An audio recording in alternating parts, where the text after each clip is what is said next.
We'll continue our texturing today, hopefully finishing it up completely. Excuse me.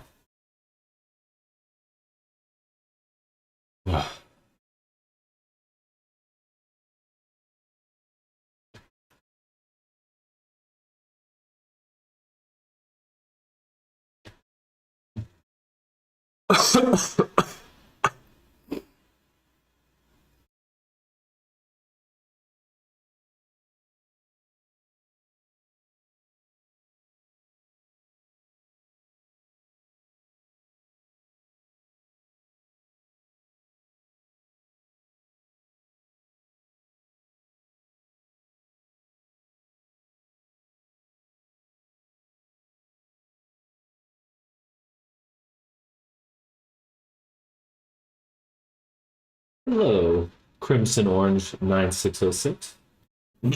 Not much. My chat's not seeing you. Let me accept that. But I'm doing good. Thank you for asking. Or said what's up, but hello. Um, right now we're working on some clothing today, making that for one of our avatars. How are you doing? What's up with you? It's been a while.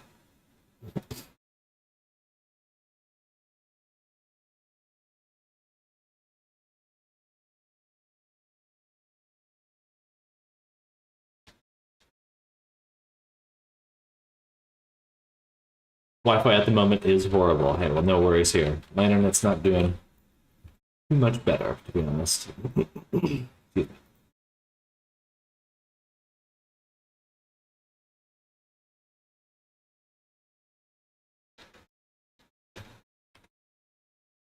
Make a new layer.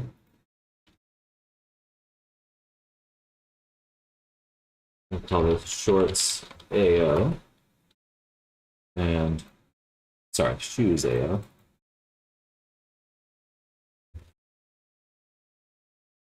And we're going to add to this a mesh mask builder. And then turn up the name and inclusion.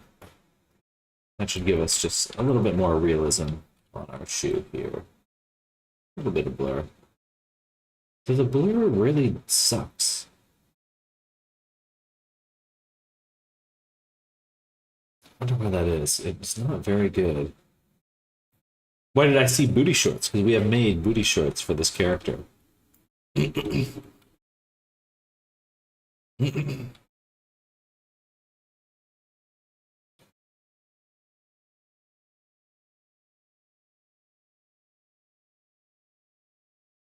interesting. We get this very clear banding here. Where we're blurring.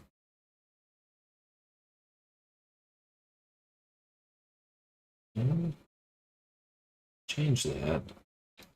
If we go to our baking settings. Oops, casual paint and bake, I mean. Yeah, we got shorts on the character. Let's see. Here's the full character right here. Some clothing, additional clothing that's clipping right now. We got that outfit. We've got this cyber jacket, cyberpunk jacket. We've also got a cowboy outfit as well. Cargo shorts with way too many pockets. I'm a little sick right now, so sorry for coughing. You're probably going to hear a lot of that today, honestly. Yeah, this, what the heck? Look at that. Bam, bam. This blur is terrible.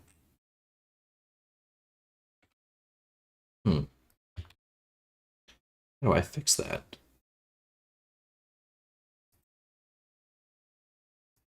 Can I change this to 16?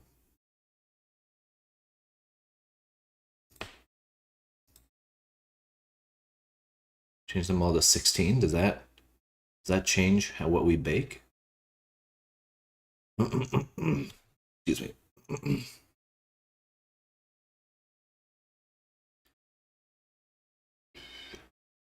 Okay, that all looks good. Image occlusion settings, ray length, ray intensity, cone, attenuate by distance.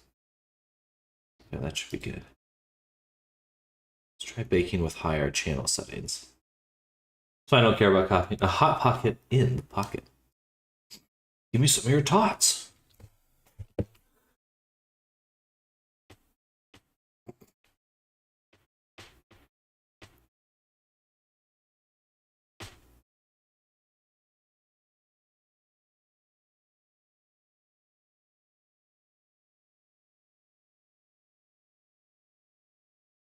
I'm just waiting for this to bake.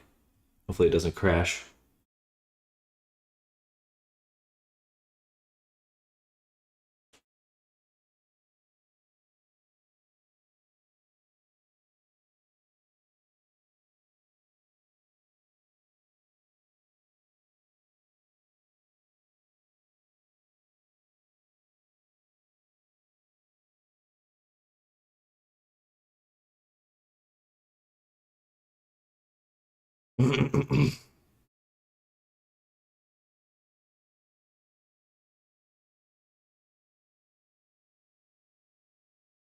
Yeah.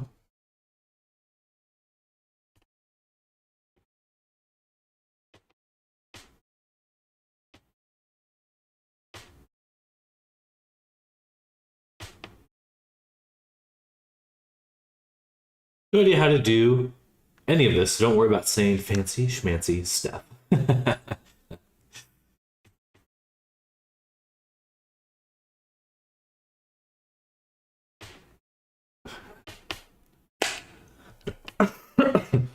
Well, the fanciest schmanciest schmancy-wanciest is on the way. We're testing some stuff right now. Hello, Rashad. How are you liking Instamat after using it for a while? There are a few things that feel a little limited compared to Substance. The first one being that it does not handle overlapping UVs very well. Or actually, its handling of UVs is actually a little rougher. So it doesn't do overlapping UVs well. And it also doesn't deal with UV maps that are flipped upside down. Get some sampling errors there. Other than that, it is quite similar. It is rather similar. So I think overall what you're able to accomplish is pretty much the same. Oh yeah, that blur is way better. Oh yeah. Wow. That looks 1,000,000 times better. Now, is it just this here, though? If I just set this down to here, then we blur. Okay, so no, it is the baked map that makes the difference. I'm so smart. Yay. Okay, that's going to help a lot. May not look like much has changed, but basically, excuse me, we have defeated the banding issues on the bake. It has taken, now I have to drink. It has taken me quite a while to really get up to speed on this, I would say. There's definitely a learning curve happening here.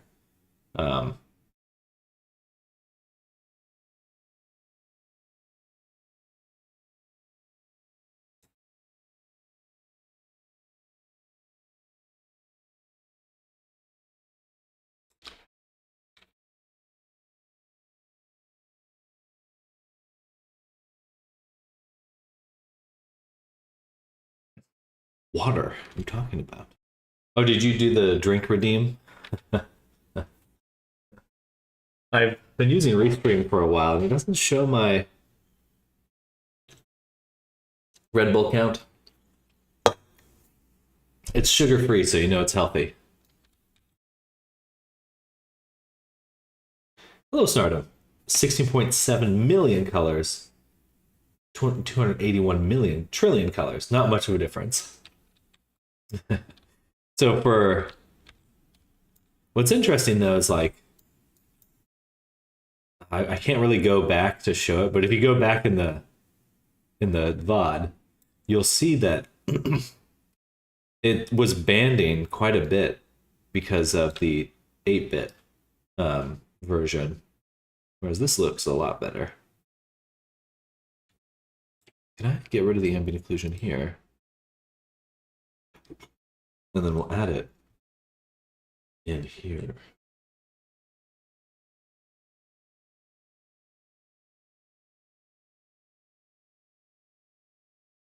I don't see anything now. Weird.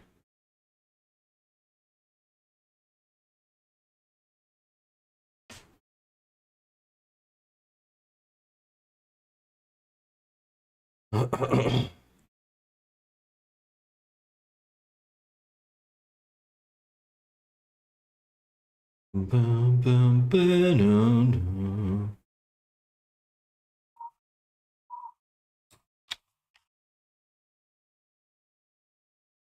Oh, gotcha. So this is pulling from the baked maps. So, gotcha. I see. So if I wanted to use this without the ambient occlusion, then I can't use this. I would have to use a projected mask set to UV using the ambient occlusion from the casual here. And then if we blurred it, okay. Interesting.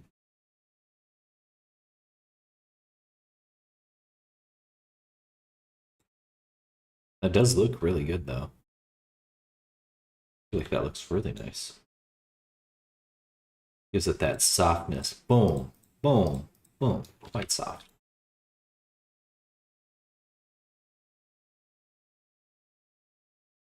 A little bit crispier.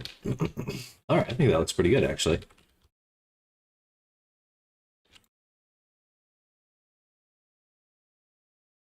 All right, nice. Okay, so we would like to add some nicer details. So we have this orange material. I'm going to make a new layer. Give it a thing, mesh mask, disable, deselect, and then select just this. So we're just targeting this thing here. And then we're going to make, oh goodness. We're going to make a,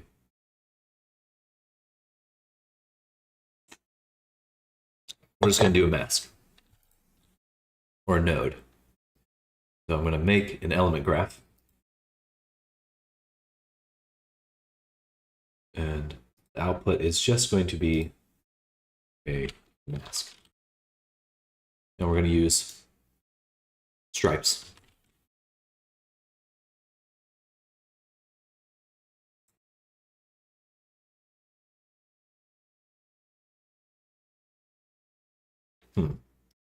Why couldn't I just use this directly? Oh my god, leave me alone. Yeah. I actually should have been able to use this just fine. As is. So we do the mesh mask, which targets that, and then we do another group in here we call stripes. And then in here we add the projected mask set to UV, and we drop in the so here. All right, and then we can take out the tilt, turn up the count, rotate it 90 degrees.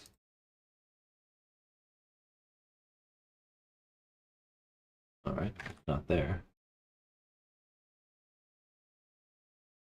90.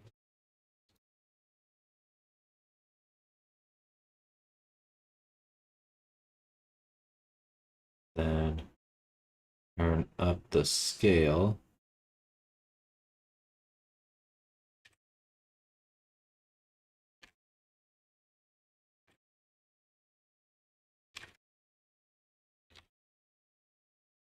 Okay.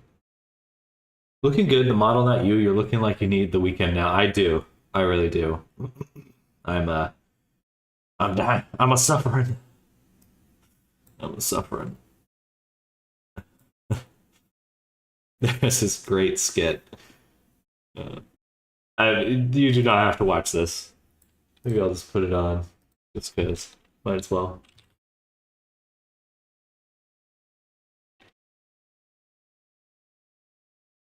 I don't know if you all remember Old Yeller.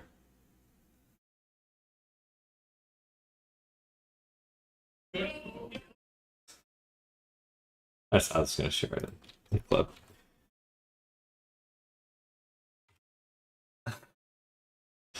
I'm going to have to go. Sorry, Sam. Have to be presentable to our public. Enjoy your day, Crimson Rage. Enjoy your Friday. Enjoy your weekend. I will be back Monday for more streaming. So hope to see you then. But I hope you have a great one.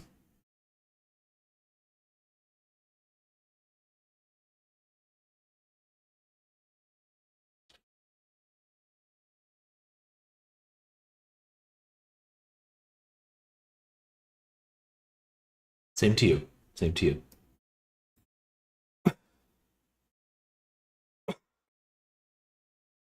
All right, that looks pretty good. My goodness. Gives it some nice detail right there. Oh, yeah. Oh, yeah. Beautiful. Okay. Then what we're going to do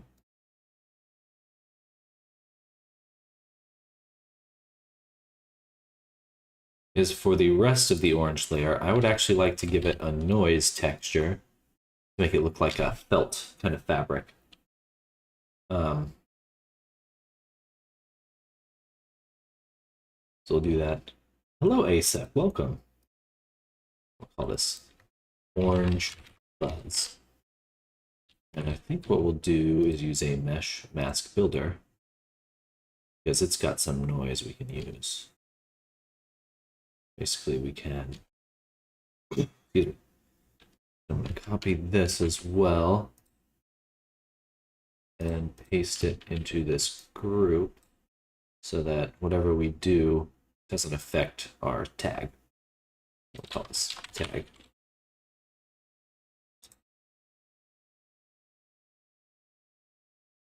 Yeah. Okay. So now for this fuzz, we can use the grunge to give it some stiff. So we'll say noise. I want a very high frequency noise. Yeah, like this. And then we can kind of change the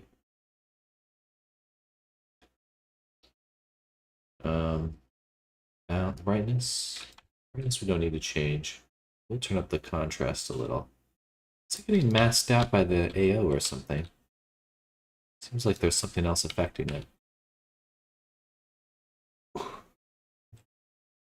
Everything else looks 0 though.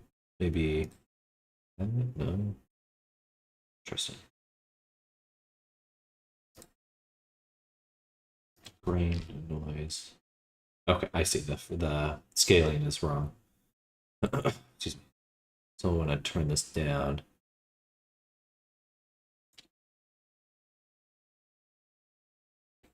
Switch it back to the other one, dense noise. Or dense noise 1. Yeah, perfect. That looks like fabric. And I think we'll invert it, actually. Not gonna look super different.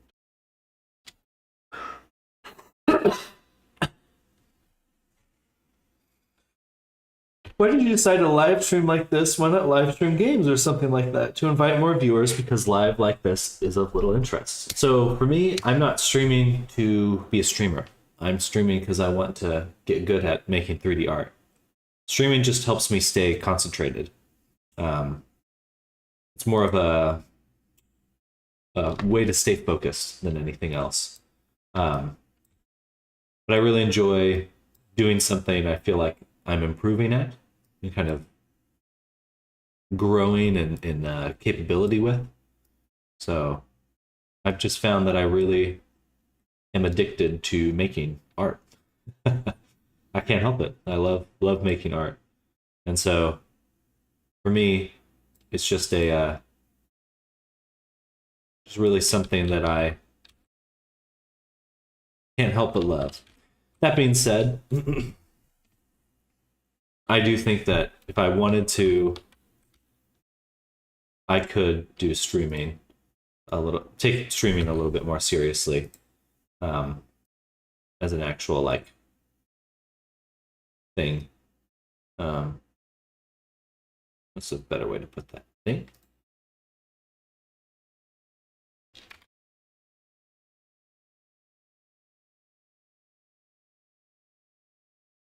Can I erase this?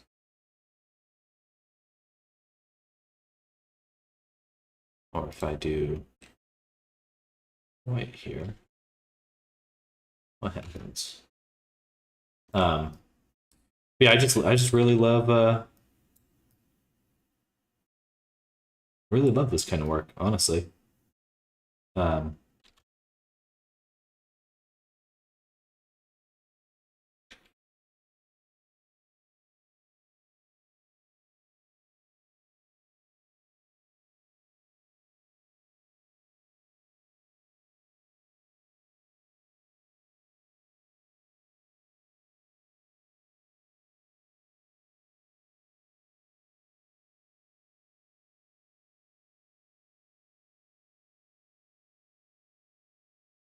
Interesting. How do I fill this?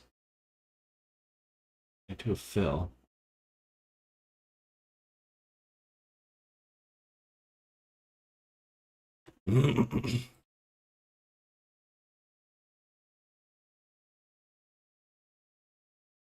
I just I don't find video games that entertaining these days. I because I've found that games are actually a lot of work. Like it's I think we have this idea that games are like fun. Oh, the games are just fun. In some ways, that's true. But a lot of time you're devoting like a ton of energy and time into learning something and getting good at something. And like games are skill based. You gain experience in them. Um, and I think there was just kind of an element of a little bit of despair in myself, knowing that like if I ever wanted to make a game, playing games is like the number one thing to prevent me from making them, which is so ironic. Um, too close to home. uh, and so I think of games as I think of making this kind of art as a game. I think of it as like grinding experience XP, you know. I have this vision for myself of this phrase that I keep running through my head. It's like I want making things to be as easy as breathing. And that's really probably not very realistic, but but I do think that if I could ever get close to that, there's some deep satisfaction that I will be able to achieve, that I'll be able to get.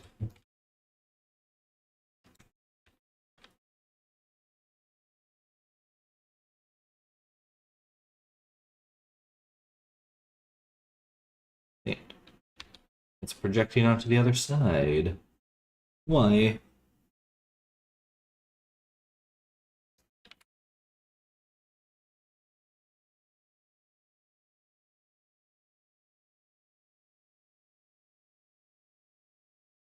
But at the same time, I do think that for myself as like a brand, I probably should be playing more games. Because if I want to be able to exist in this space doing this kind of work, then I probably should be spending more time um, doing things that are more entertaining. Whether or not that's playing games, but something like that. Something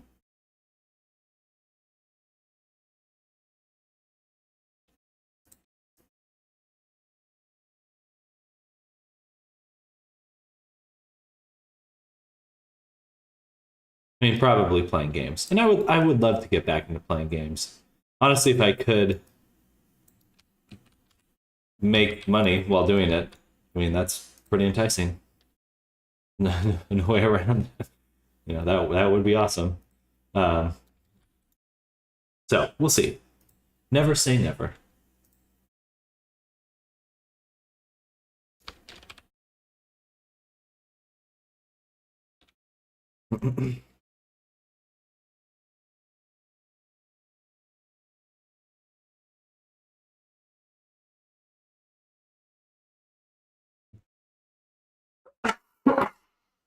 Excuse me.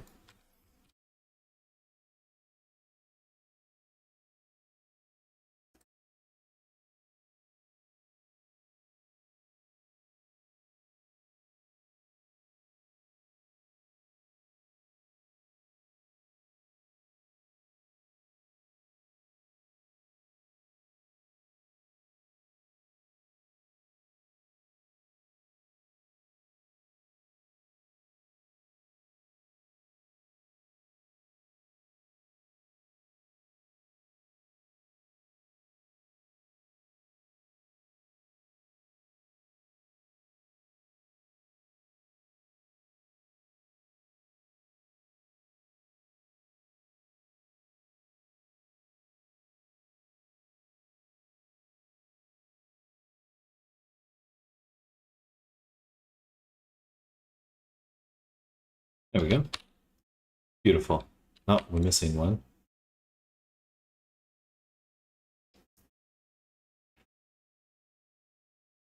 Hmm.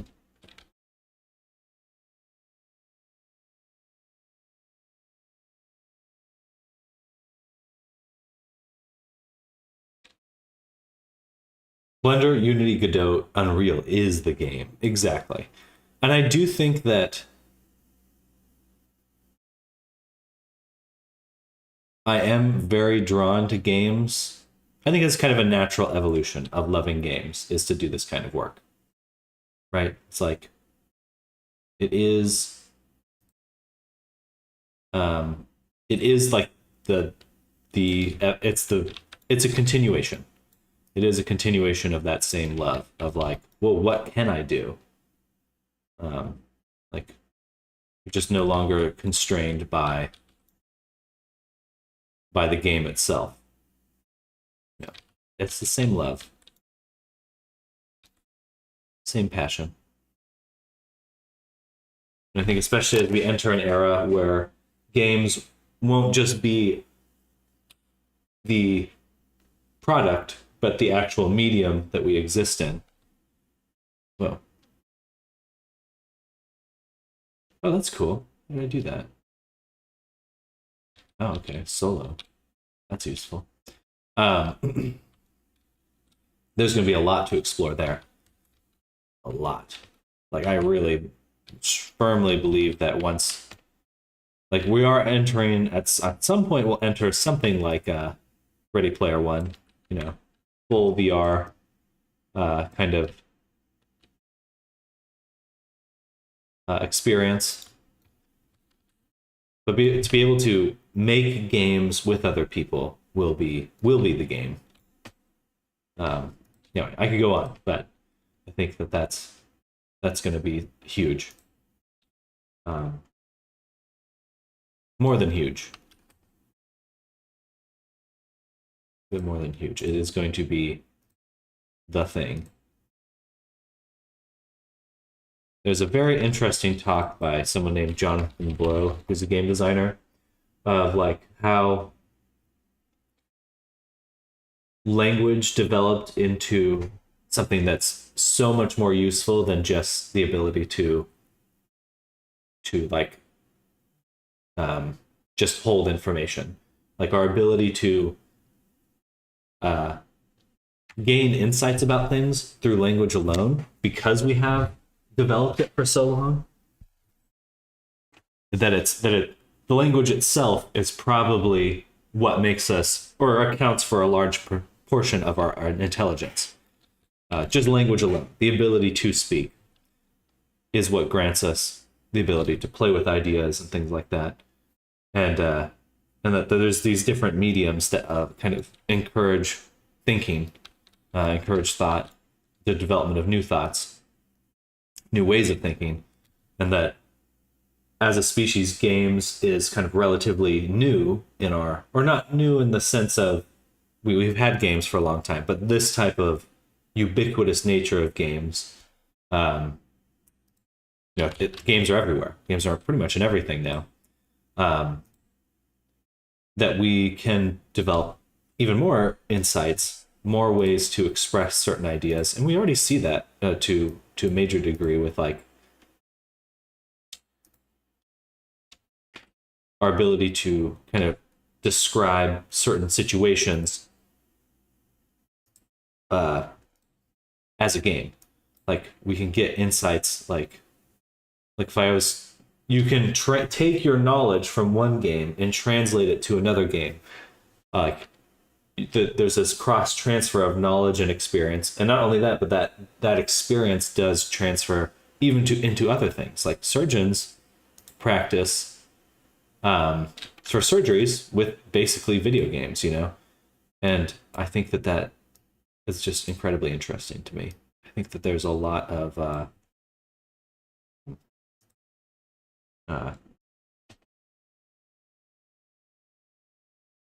there's something really profound there.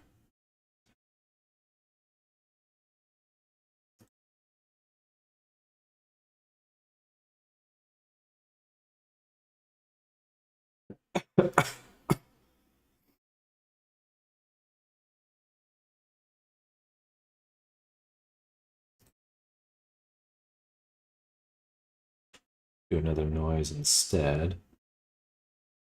Do another nets noise. I like that one. Yeah, that looks nice. That looks nice. Go to panels. Make sure we have height on for them.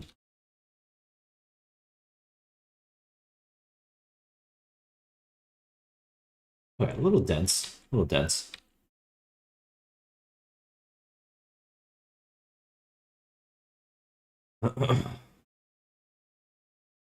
No, I'm sure that's more than you bargained for in terms of a response ASAP, but that's what I'm about. That is what I'm about. bit of a bit of a talker. I feel like this shadow here, oh no, that's all elements. Shadow on the shoe. I wish I could change the colors of these groups. Hard to see.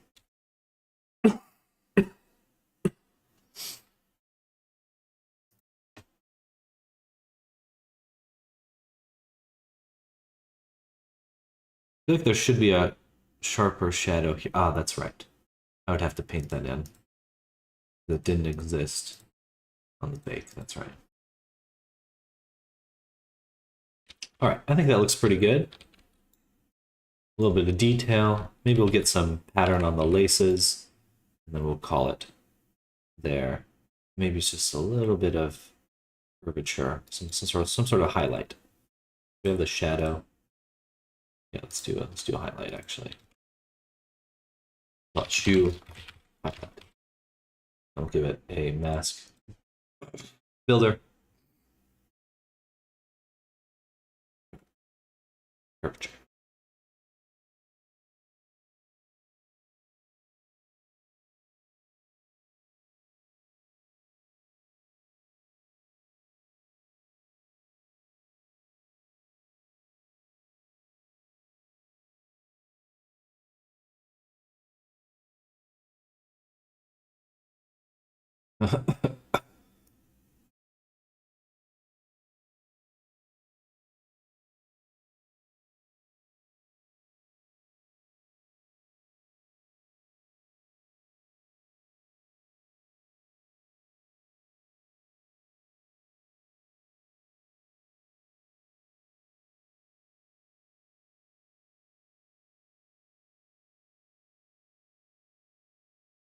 Doesn't look super great, to be honest.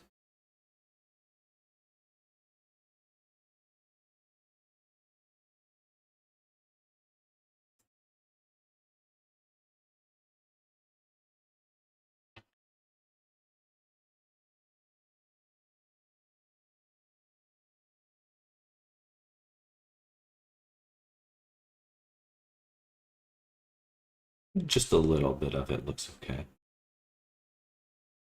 Maybe we'll do a grunge. Subtract it out.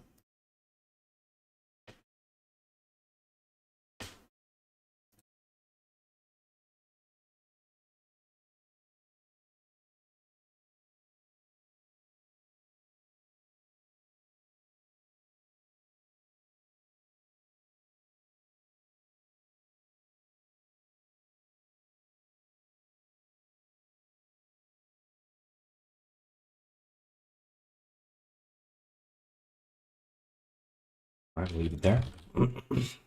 Yeah, let's get some stripes on this one. Strap.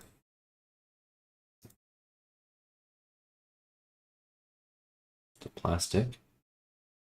And so we'll make a new layer here. We'll call wrap fabric.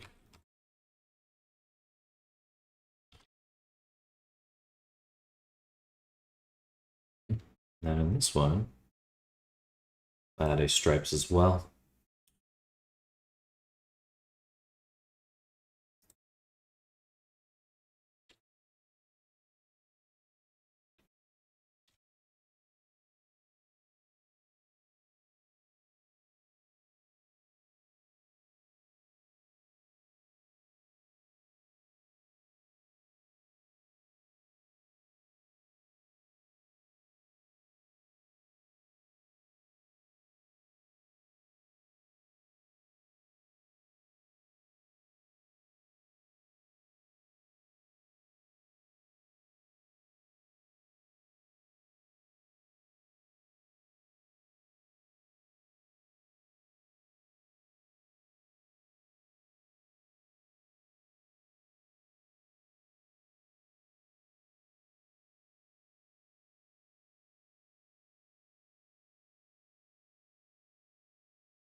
The plastic isn't stopping enough.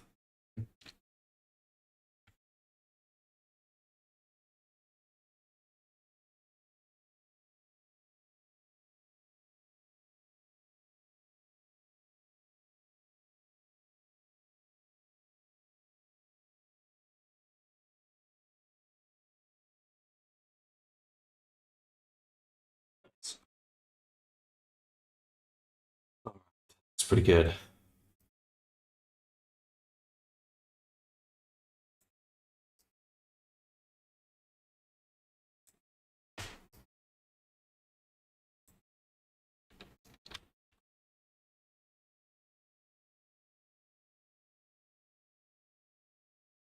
And we want to do one final touch of that on the laces as well.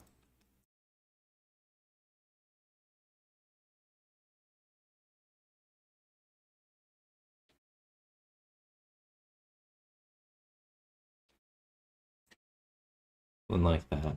A little bit softer. Oh, what?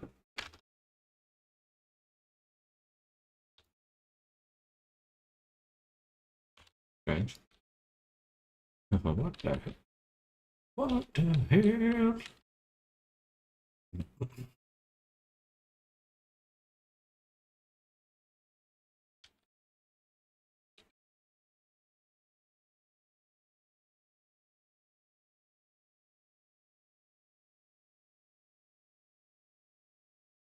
One more tweak. This shoe AO really should be stopping more. Whatever.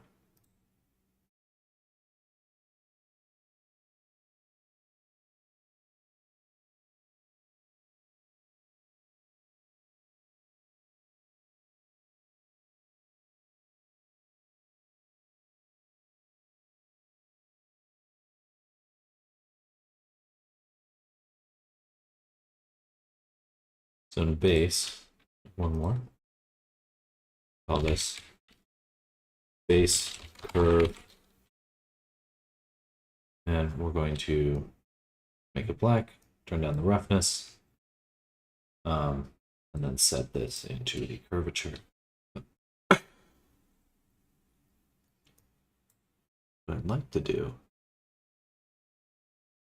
is make the cavities be a little less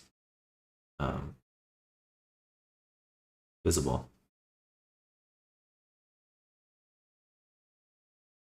Basically, make them less shiny in the cavity.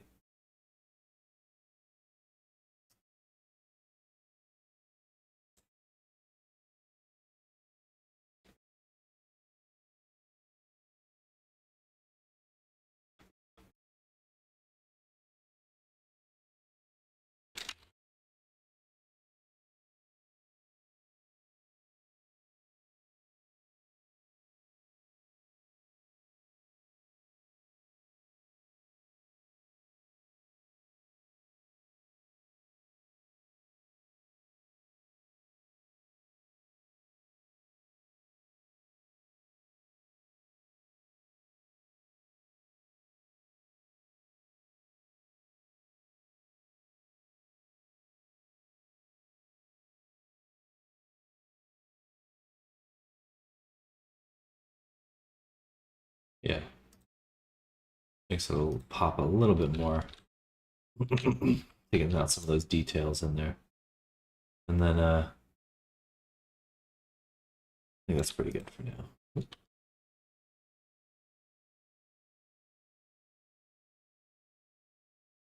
Lastly, I'd like to make this part fuzzy too. That's going to be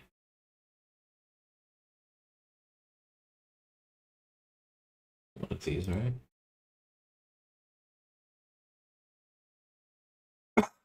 I guess not.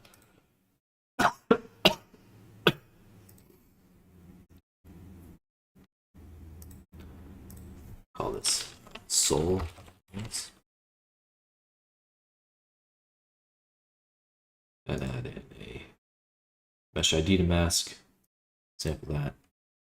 Still gets all of them. False. Oh, there we go. Right there. Should be able to blur this. Oh. And then in here, we'll actually encapsulate this one into. Actually, I'll just delete that. We'll go to orange. Copy the fuzz layer. That into soul. And we got a nice fuzz going. Soul fuzz. The soul fuzz.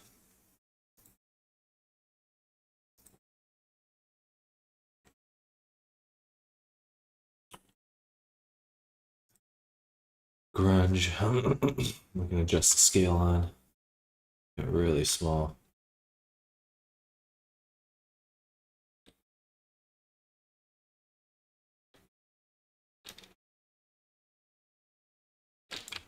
About as small as we can make it. And then material. Take out the roughness. And then we should add actually another element, multi-channel, to this.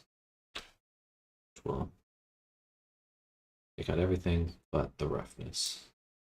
That gives us the ability to adjust that. And maybe give it color too.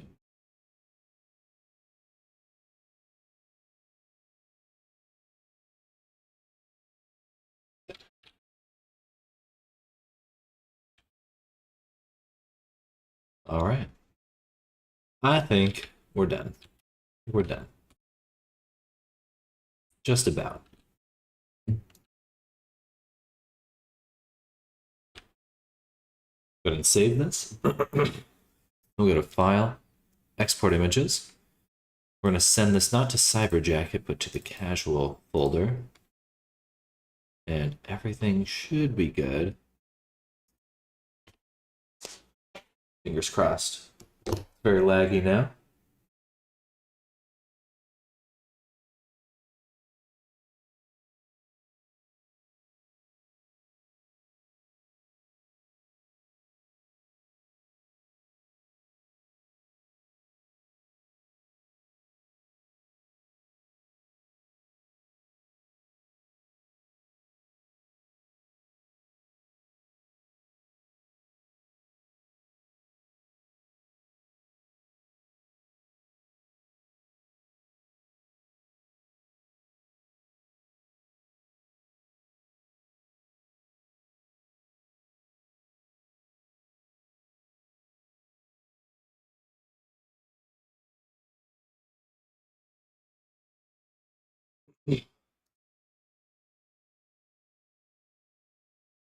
We're doing casual. Whoa. Fucking flying around. Can you just focus, Unity? Please.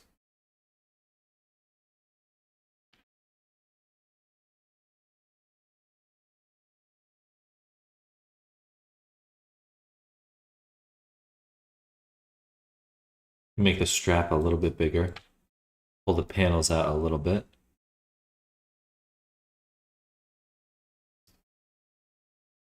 Let's double check that the reflection and specular is coming in properly. It should be a bit glossier in some spots, especially like right here. Excuse me. Let's see. We have the casual. We have glossiness. Assuming is what we're putting in right here. But I don't think we want that.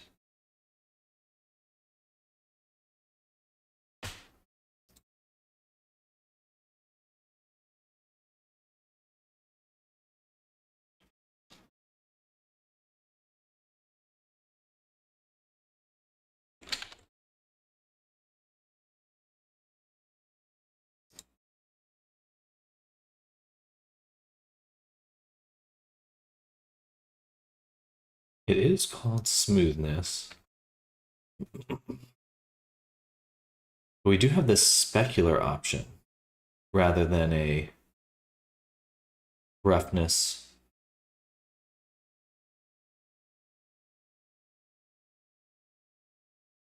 Hmm.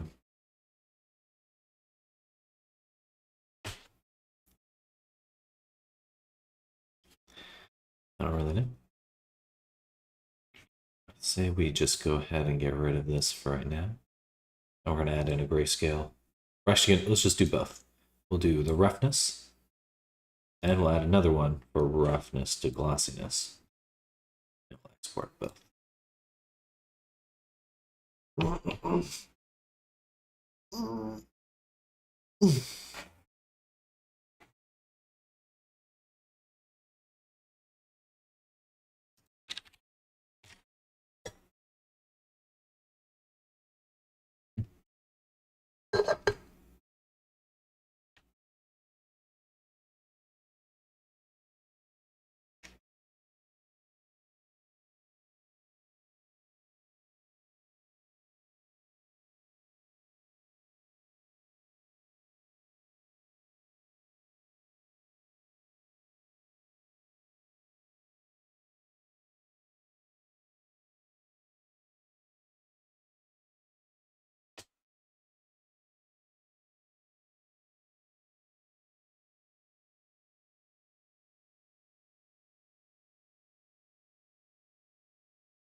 All right. All right, so now we've re-exported with a roughness and glossiness map, and we want to compare these two. So if I just drop in the roughness, it's not going to work right because it needs to be inverted.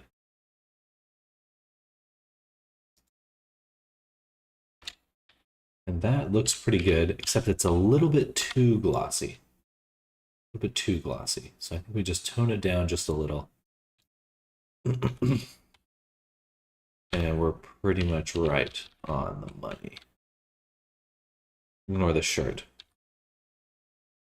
Okay, so I think that's our game plan for Instamat. I'll have to figure out exactly what's going on there. We may need to make a custom exporter for the Poyomi shader because it doesn't quite line up. It's pretty close, but it's still a little off.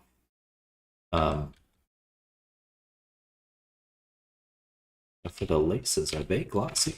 They look really shiny right there. They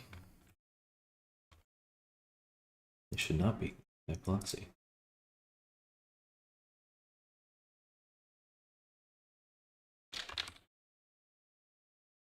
All right, we'll export them again in a moment. For now, we can turn our attention to the shirt, which I wanted. All right. I would like to double check the client's comments on what color this should be.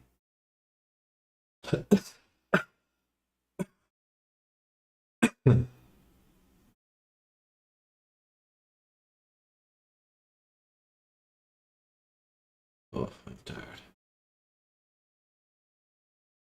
There we go.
Doesn't quite say where the color of the shirt should be.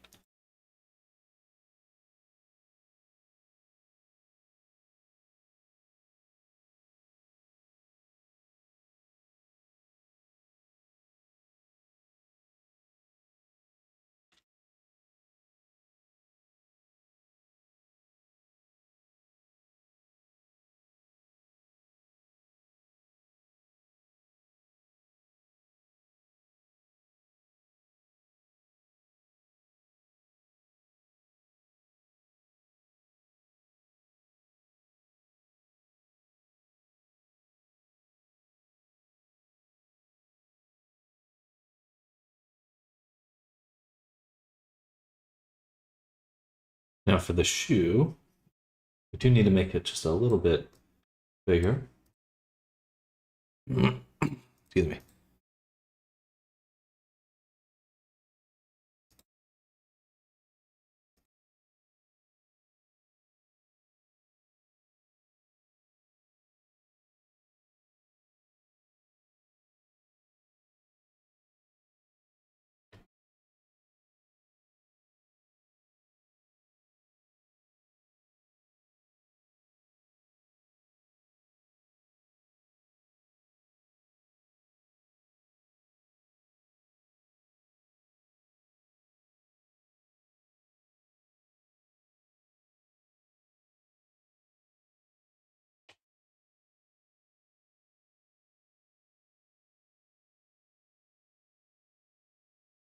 All right. So what we'd like to adjust right now for the shoe and the casual, well, just the shoe right now. We're gonna take this one and we're just gonna grow it a little. Our goal here is to have some space for the outline to actually appear. And then for these ones, we'll just pull them forward. All right, we're gonna scale them out a little bit too. and pull them forward. That should work pretty well. Okay. Then casual. Go ahead and export this back into the project. Substance. No. No tangents. Export. Save.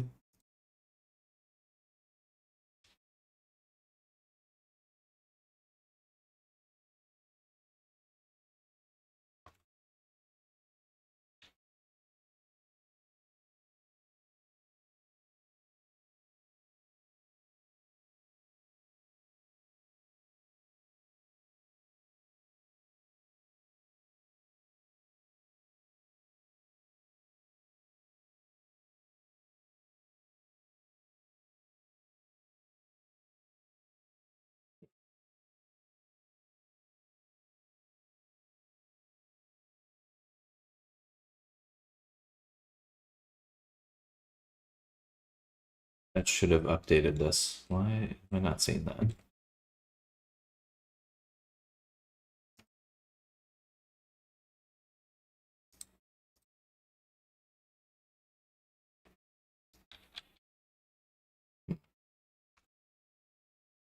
I'm exporting these directly into this project, right? Copy this path. Go back to Blender. Export. Yep, that is the right spot. Casual. Unless it's not part of the... Yeah, it is the casual right there. Everything's selected. Export selected units. Not that different, I guess. Okay. Another thing we can try is just to lower the outline a little bit. Excuse me.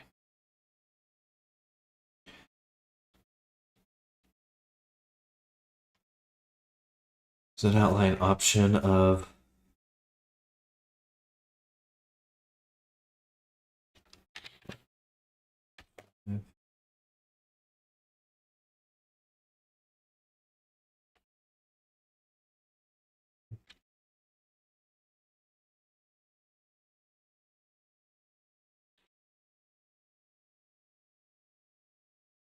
okay, it is moving it, but just not just not far enough. Okay.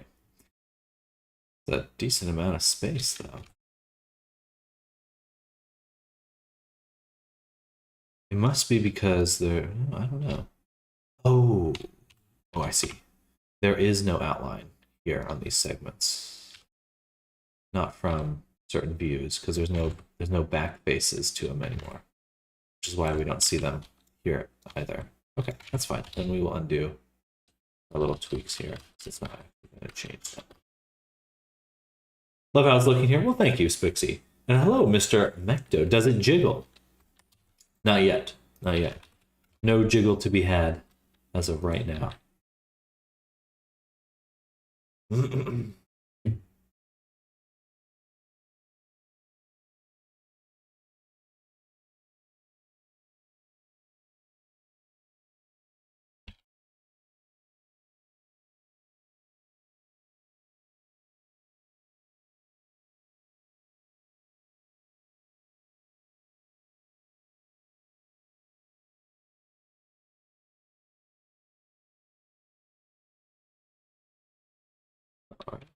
Do a white shirt. Let's get a little bit of fabric texture on there. Now we'll do this. Shirt texture. I'm gonna go the rest in just a moment. And we'll do... We just do a little bit of a noise for this to start with. Then we'll try making a pattern of some sort. Gradient.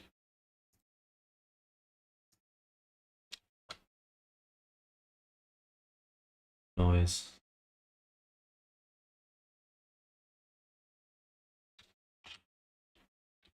A little bit of speckled white noise.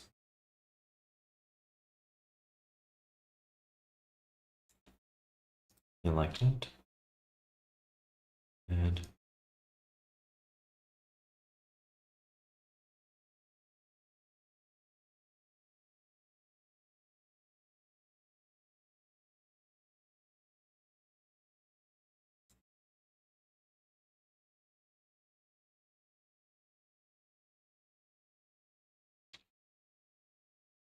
all right.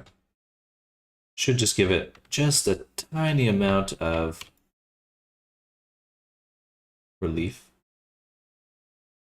I'm gonna blur it slightly if I can. Oh no, projections. No, it's not something else.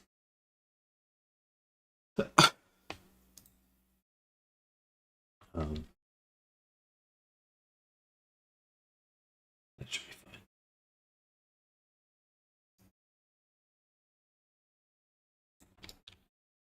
Just a little. And then as well, we do want some shadowing on it. Both the shirt and the shorts. But we'll do them separately.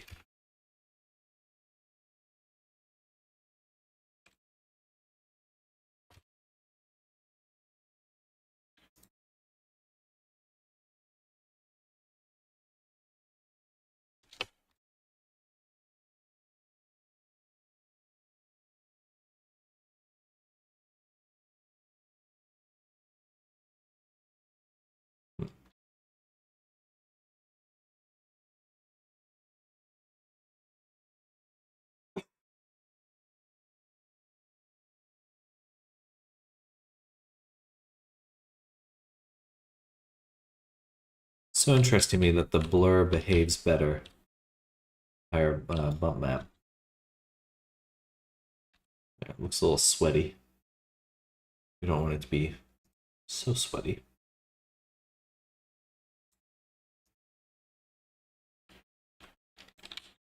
A little bit of shadowing.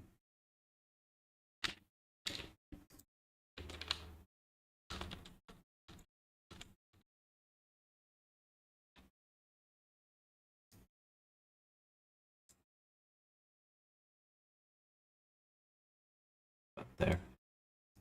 Then we can kind of adjust our balance. I think we'll also give it a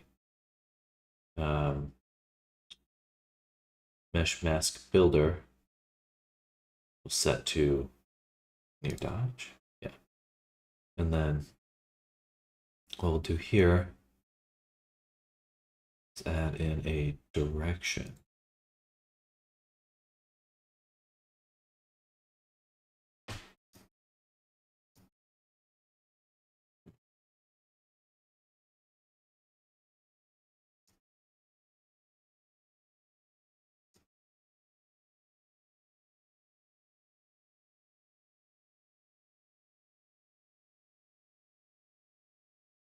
Giving it a slight shadow on the top.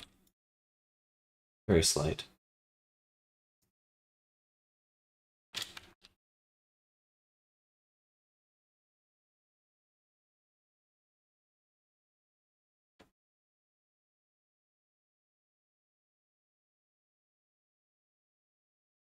Try this one.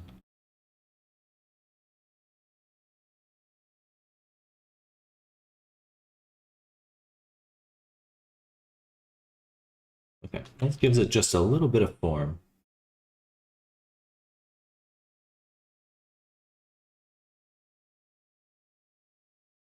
Maybe without it. Yeah, it does look nicer.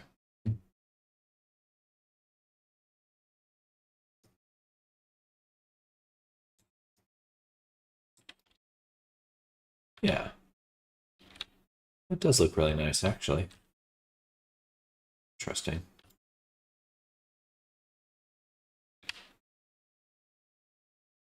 Yeah.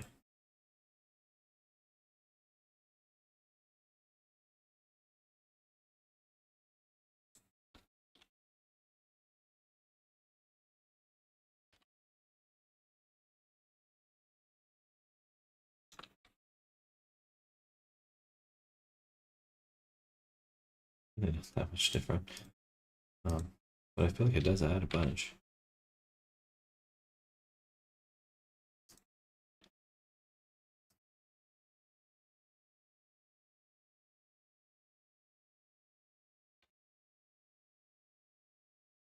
Yeah, it makes it pop.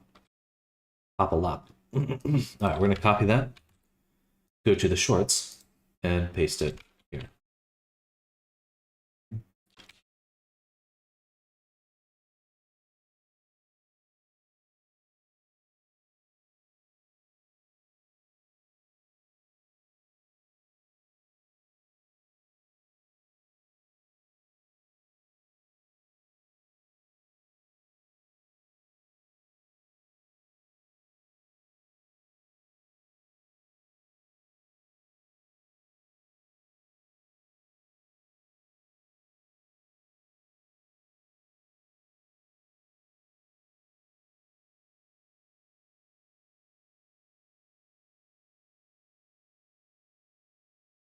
Hello, Purina.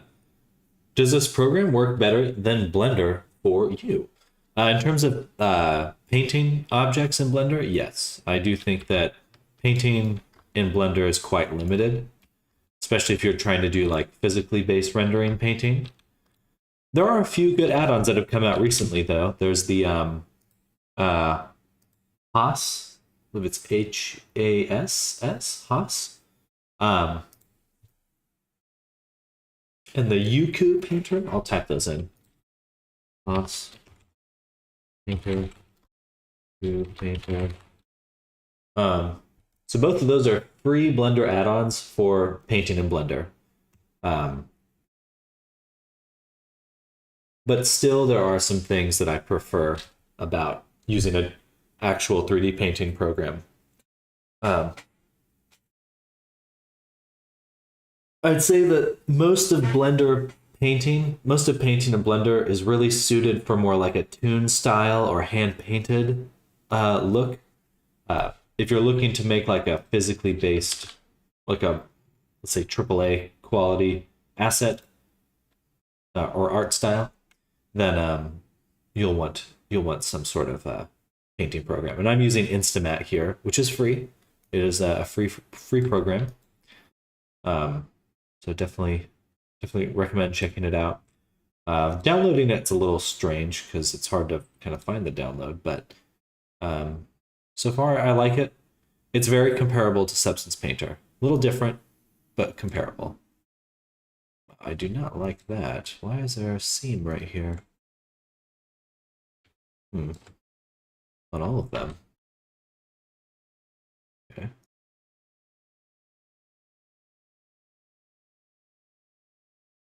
That's gotta be the... Oh, there's no dilation. Or diffusion. That would probably do it.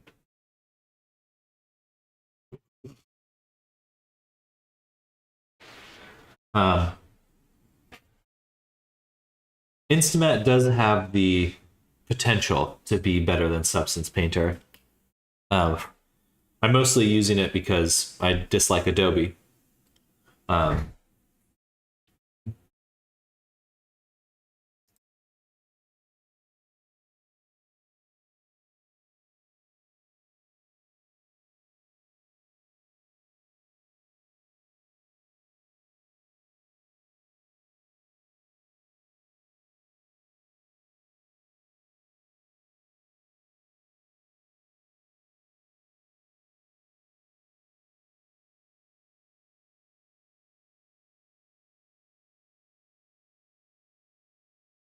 All right. But also, hope you're having a good Friday. Welcome to the stream. Hope everyone out there is having a good Friday so far. There, much better. Much better. Have to make sure. Well, too. Thank you. Absolutely. Absolutely. The shirt is so shiny. Why is it so shiny? Is it this shiny in here? No.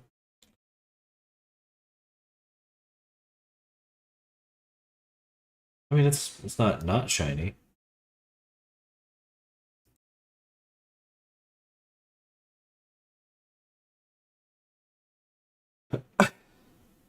Let's try that again. Well, let's re-export with this. So much exporting, but it needs to be done. I'm going to export this and go to the restroom at the same time. I'm so excited for class later. I encountered some issues to ask questions about. I'm very excited to learn more. Good. That's good to hear. Encountering problems means you're one step closer to a solution. Perhaps China because the Unity material or the light settings. There's definitely some discrepancy between the lighting, kind of the default shininess of things in Instamat versus Unity. Another thing to sort out. I'm gonna go to the restroom now. I'll be right back. Right. Myself, so you don't hear me pooping.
All right, I returned. Okay. Look at Unity one more time. Okay, much better. Much better. Just getting a feel for those differences there. But I like that. I think that looks good. With the jacket too. Boom. Very good. Very, very good. A little bit of clipping there. We want to pull the jacket back just a little. Excuse me. Sorry, getting a message.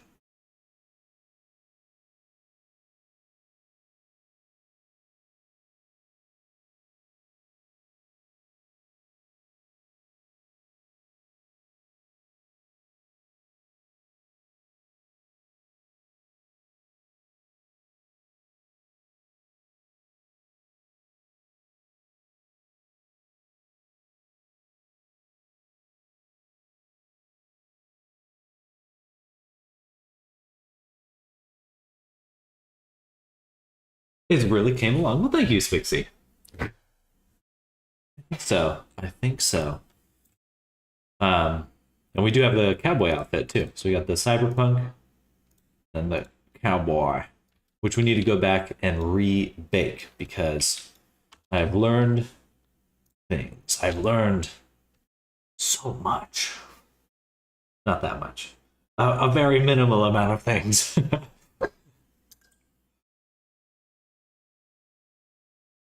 Man, I want more Red Bull.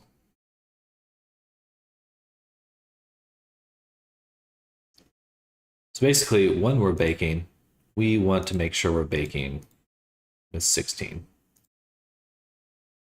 Very important. Very importante.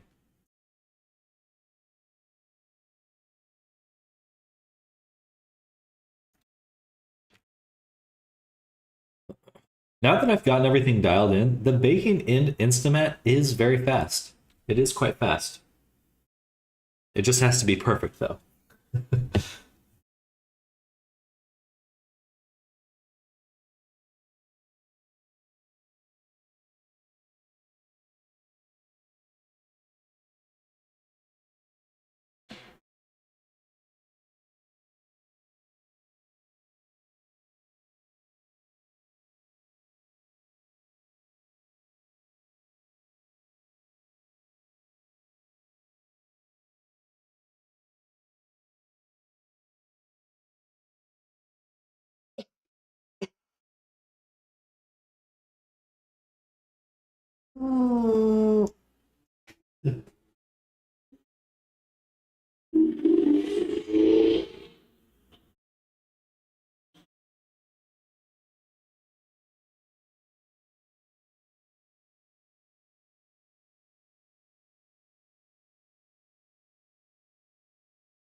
Very yeehaw. Yeehaw. Oh, it's lagging. Don't crash. Don't crash. Don't crash. Okay, good.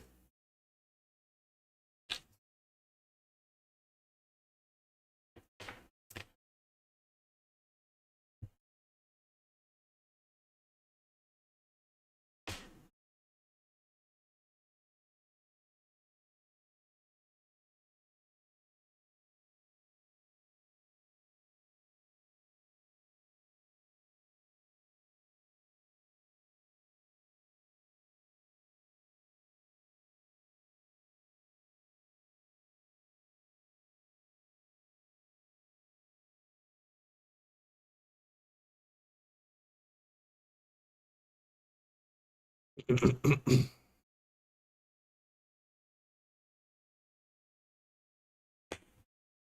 anyone been affected by the blue screen of death today? I've been seeing headlines about it.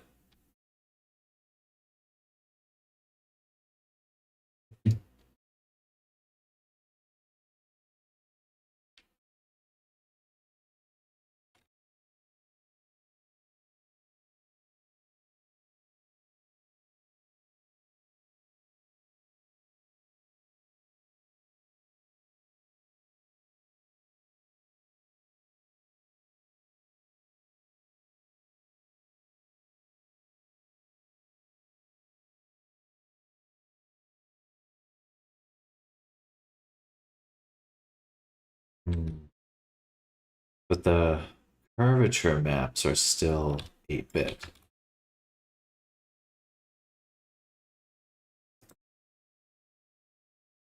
How can I adjust the settings of the curvature?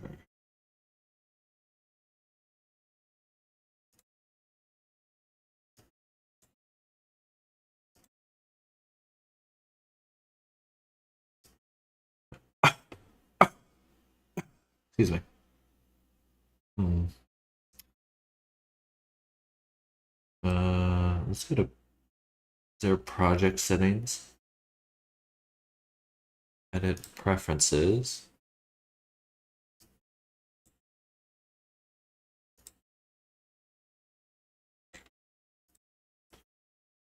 Shortcuts. Advanced. Viewport.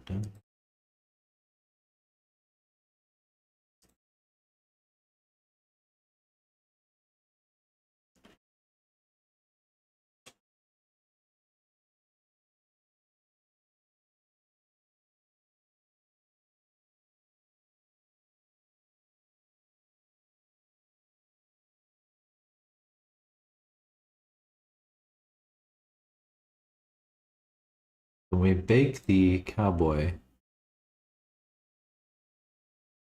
curvature.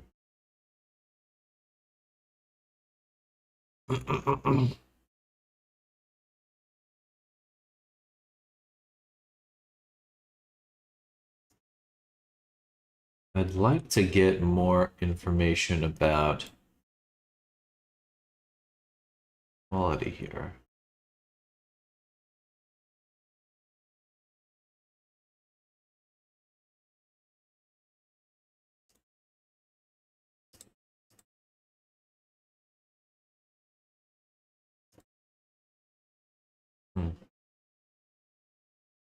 Making all these, I can't add the curvature here.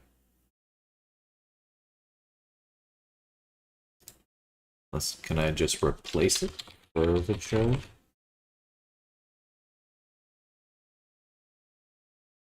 I don't know. How do we know it's different? How do we know? I think our blur here would get less banding.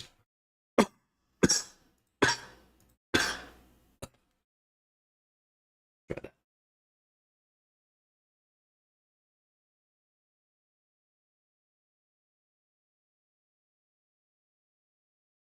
Export Windows mesh baking should be good. Oh.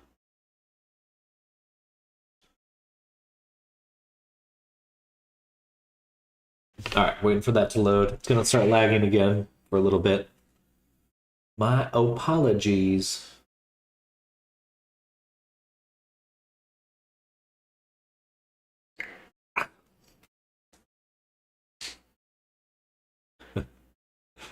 Okay. But once we get that working, we should have much nicer results because we can still see this banding showing up in our final result, which is no good. I think we fixed it though on the ambient occlusion, so we shouldn't see as much banding in the armpit. But we don't want to see any banding. This right here. This is probably the best example of both of them. All right, now I'm gonna get some water.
So the question is the curvature map I set up here going to be the same as the curvature here?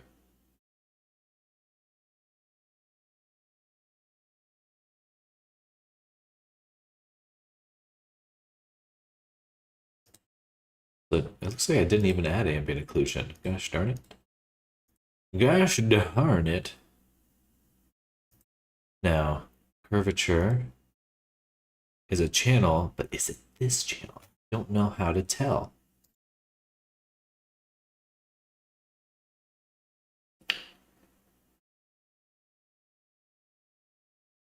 To expose parameters, right-click them in the instance properties of the edited layer.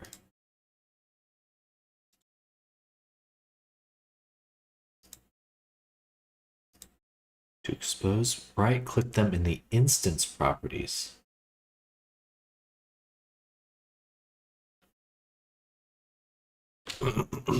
What does that mean? I don't know. What does that mean? We should be able to tell by going to packages and scene for the cowboy if we have multiple curvatures. We only have one curvature though. There's only one curvature. So I'm guessing that we did actually bake it at 16 bit, which would be awesome. There's only one map. So I guess as long as we are, it doesn't look any different though. Okay, so let's look at this here.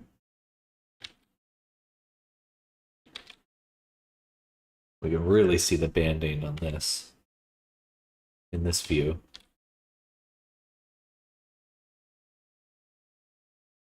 That's the curvature, blur. Definitely the blur.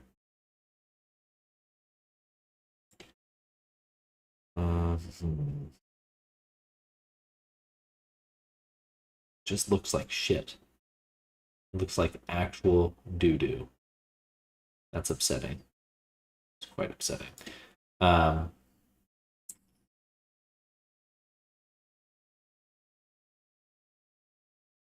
Okay, there's another way around this. Here, let's hide this. We'll add a projected mask and just add the curvature directly for the cowboy. Make sure it's set to UVs and we invert it. And then we blur it. Do I need to invert it? It's quite different.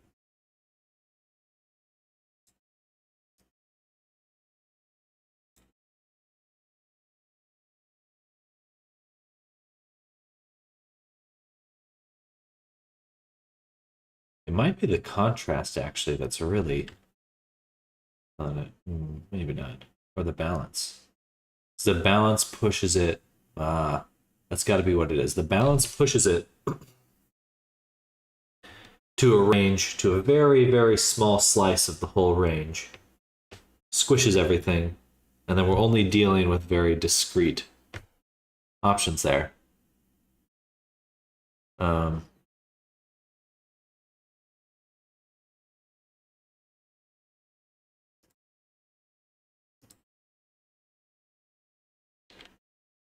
Oops.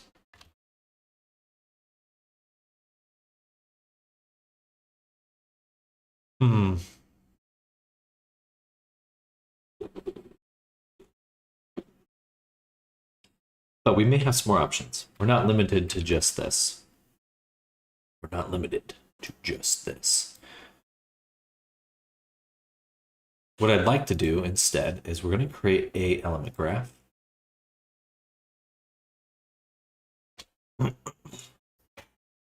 Which we'll call node curvature node curvature. We're going to make a better curvature. I'm pretty sure we can use an auto level in there to get back our quality. So what we'll want to do is add an input element image gray, and we'll just do that for the moment. Excuse me. So we can adjust it. So I'm going to use it right away. The painter level. I'm going to add back our mask, projected mask UV, and drop in our node we just made, curvature, here. And in this, you may not be surprised that we're going to add curvature. This is what we're looking at. What we're looking at. And so we have the same adjustments that we did before.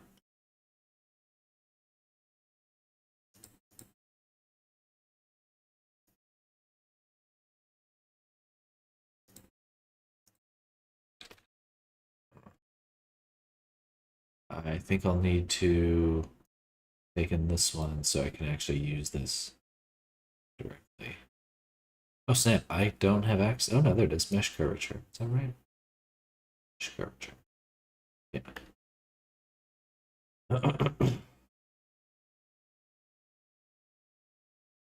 Where's my previewer?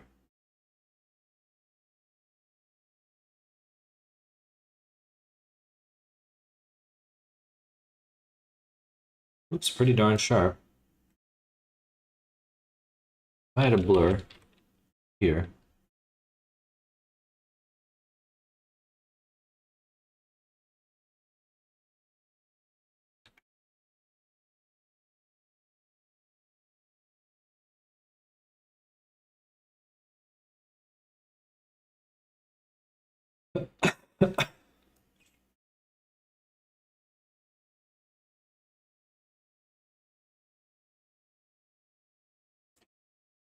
Still doesn't look half as blurry as the other one.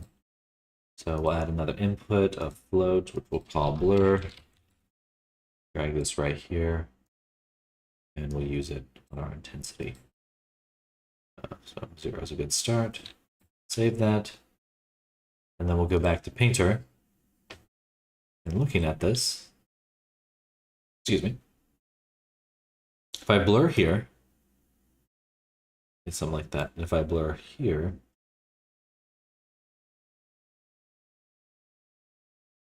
oh, it takes a second to update.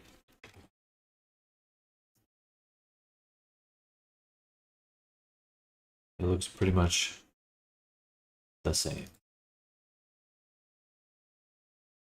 So we're getting the banding because we pushed the balance out over. Then we see, now we can see it right here.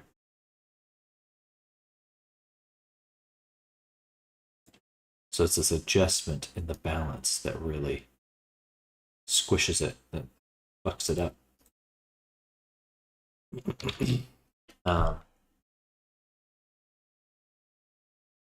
So what I want to be able to do is change the balance and then blur, rather than blur and then change the balance, because I think that's all we really need. So I want to be able to, do I have balance as a, or maybe adjustments?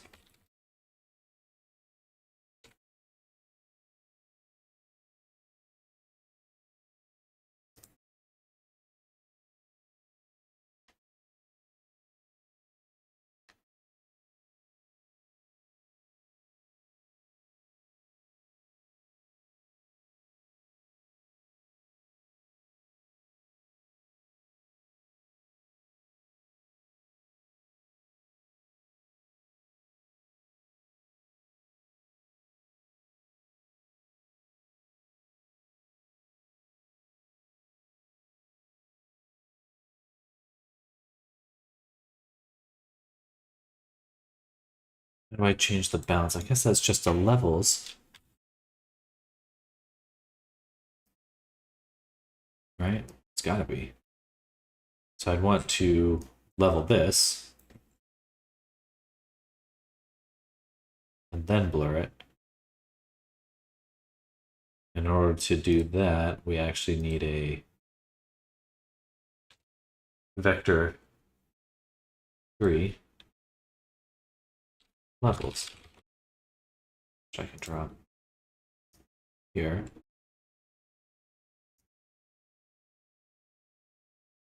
In order to adjust, and its default should be 0.51. That is exactly what it is here.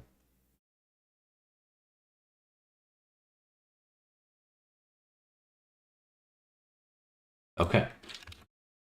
So now we go back to the painter. I should be able to, without using these, we also need to throw in an invert.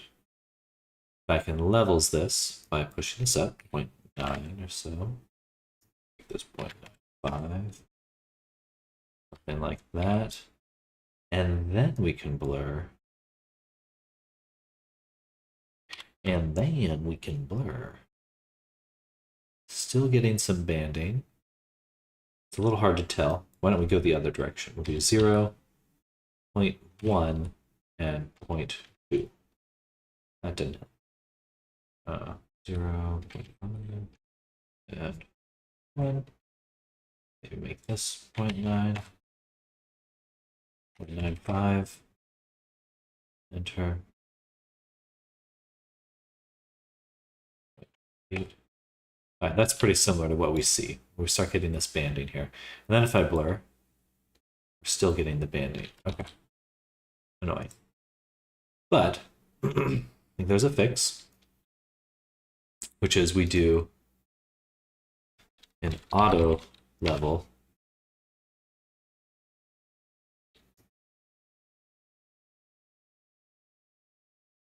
here.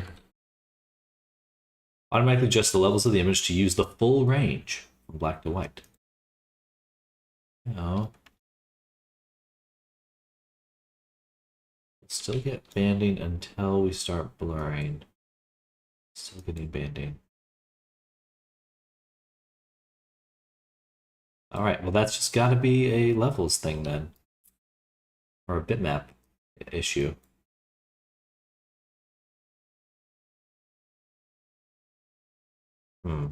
What if we could convert it?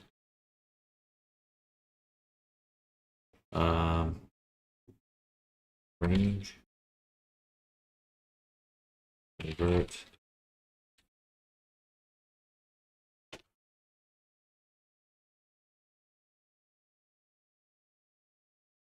Oh, that's annoying.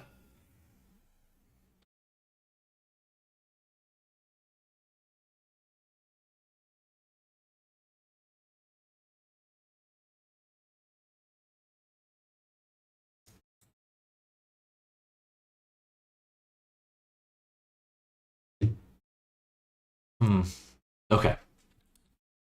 There gotta be a better way. Just want to avoid the banding. Please, please, please, please, please. So this is what we're using initially. We still see terrible, terrible banding.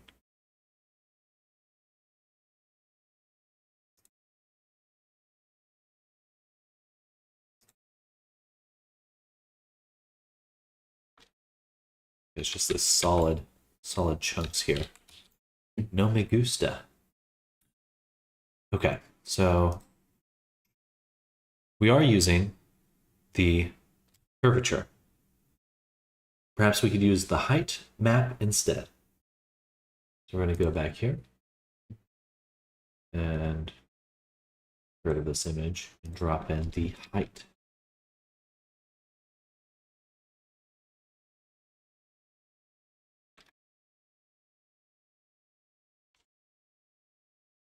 Strange. Geote. I have a height map. Maybe it's displacement.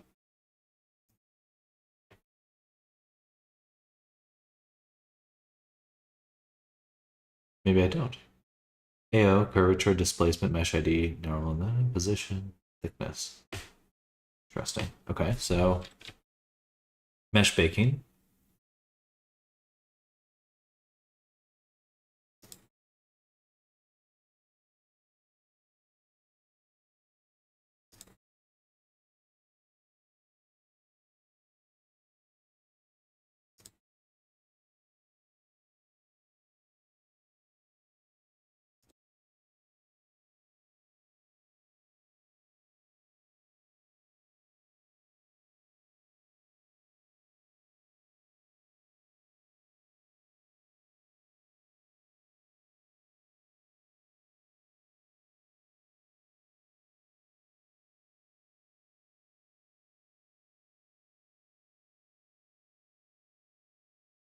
Hmm.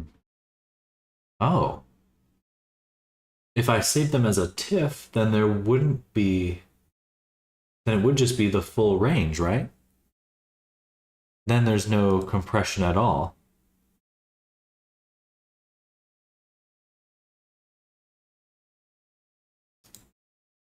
Right.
Loading, loading, loading.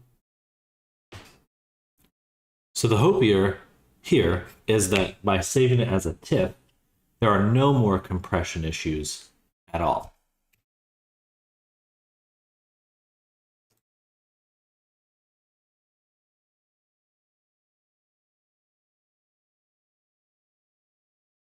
Because what we're seeing is just straight up compression issues.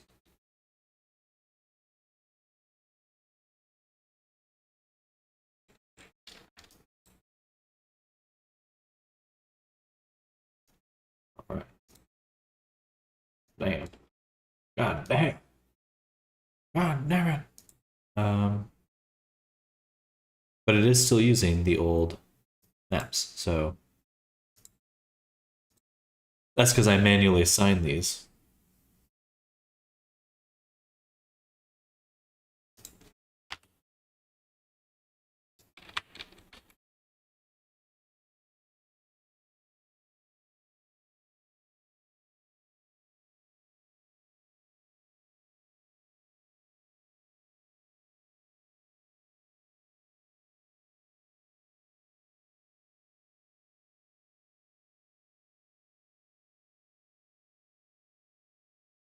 This one.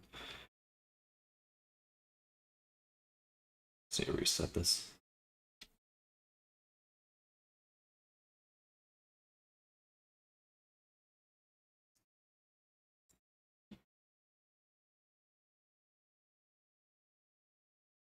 What? Zip. Oh, gotcha. let me go back. I need to rebake one more time because I was stupid and changed this setting. Wait, no, I changed one of these settings. I think it was the full range displacement I turned on. I wonder if that changed my curvature. Because looking at this map here,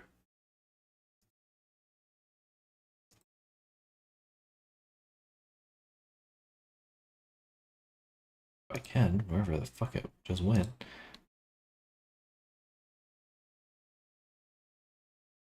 No, that seems really normal.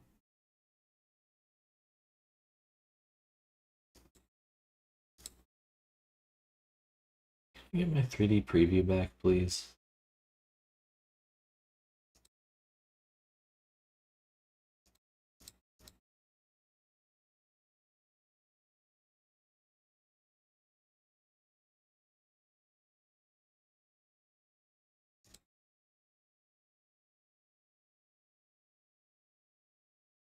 Whatever.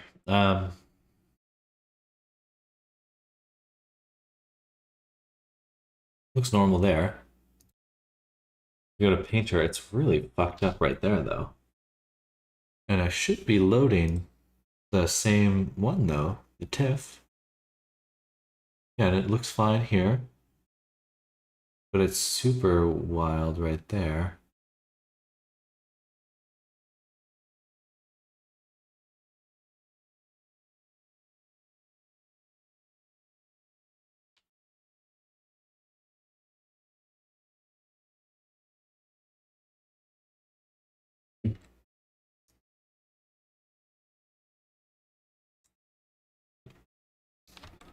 Just still seems really odd. I'm gonna go to Baker here.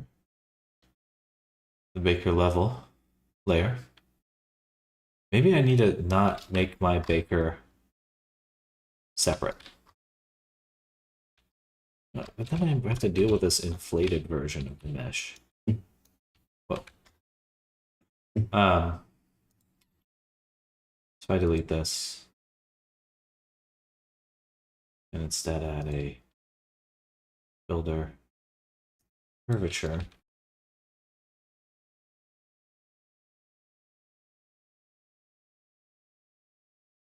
Definitely seems. Oh, actually, no, that blur looks really good.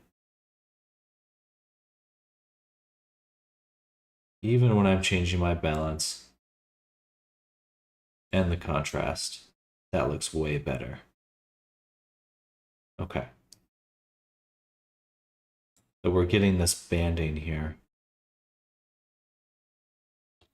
Or, I don't know what that's called. Geometry? You can see the geometry through it?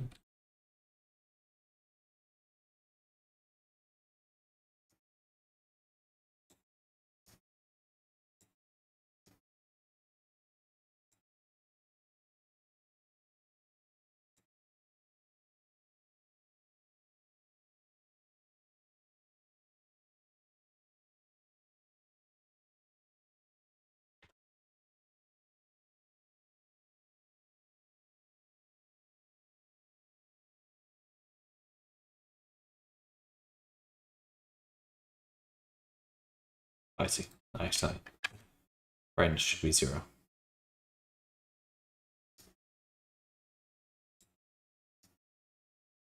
That blur looks so much better. So much better. That it's actually upsetting how much better it looks. Alright, well, let's delete this. Save. Go to Cowboy Painter.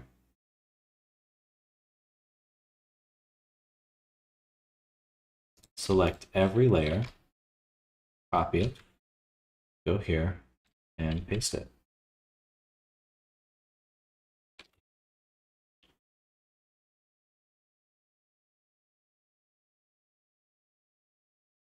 And wonder why none of it's working. Gotcha. It's the graph, the element graphs. Can't reference themselves. Ugh. So I was right to pull it into the other layer. All right. Let's make sure we've swapped all of these with our TIFF versions. In fact, I'm going to go into our packages, select every PNG version,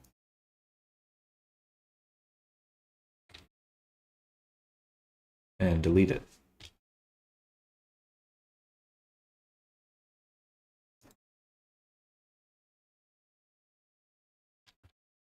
All right, which means now should be missing these ones. So grabbing, this one should be mesh ID, normal tangent, normal world, and position. Okay.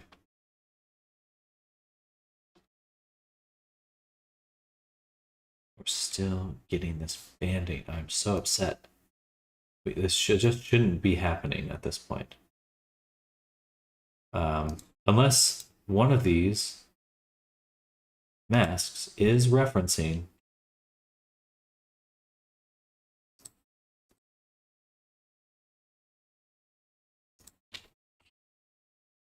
something that no longer exists.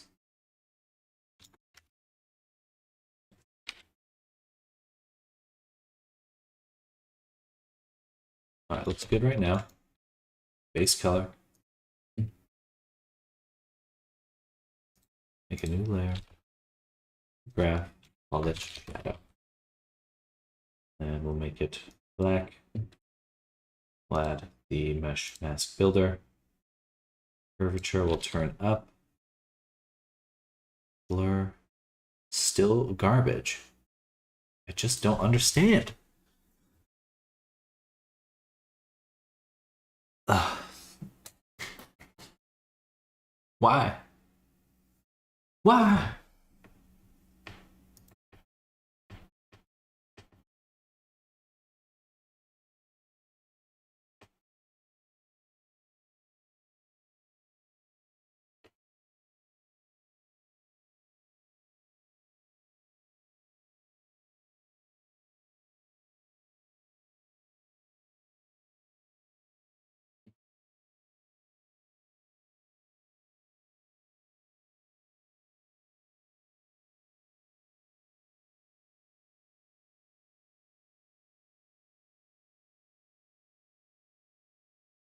But again, if I did that in the baking layer,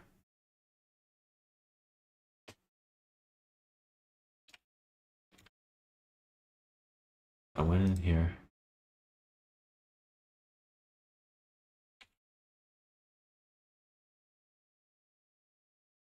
We added this layer, same exact thing.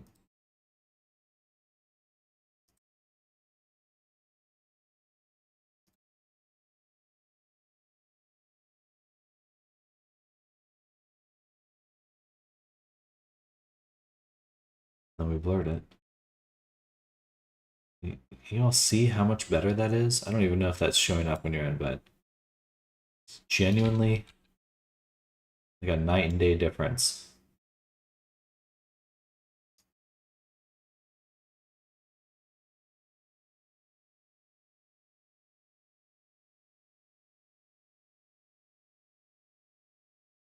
Okay.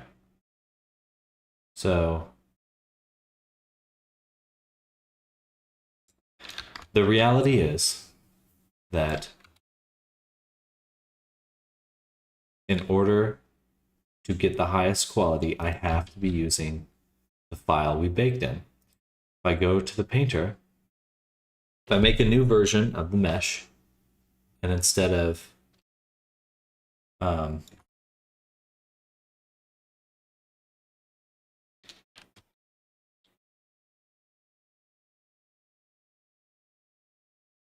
I put the mask directly on the material here. Material. And just to really compare, bring that up, blur it, Wait. That was fine. Oh, okay.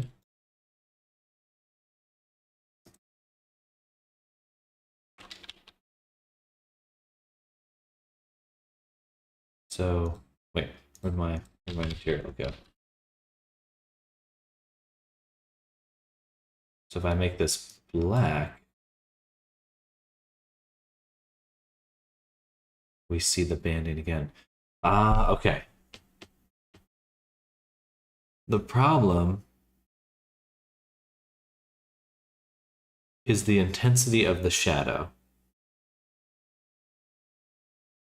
on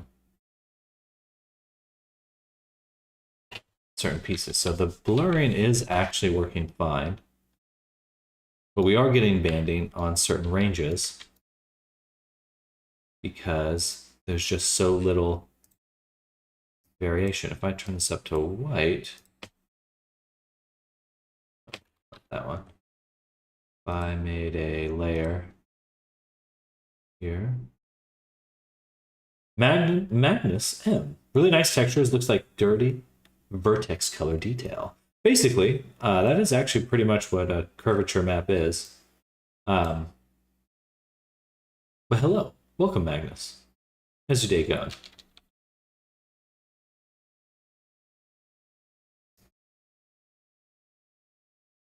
We're slowly trying to figure out some issues we're having with our builder here.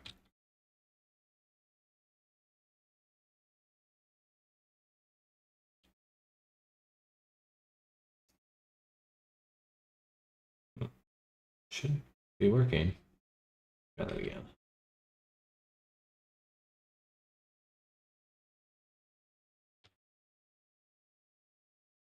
On map.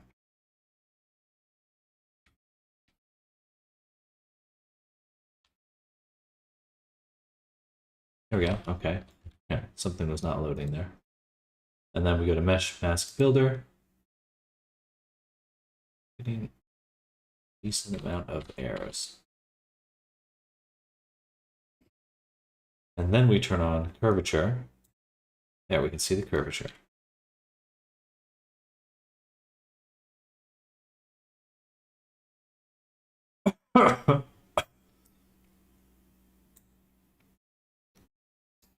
And we don't see any banding. We blur here because it's blending on top of a color that's full range. So if I disable that,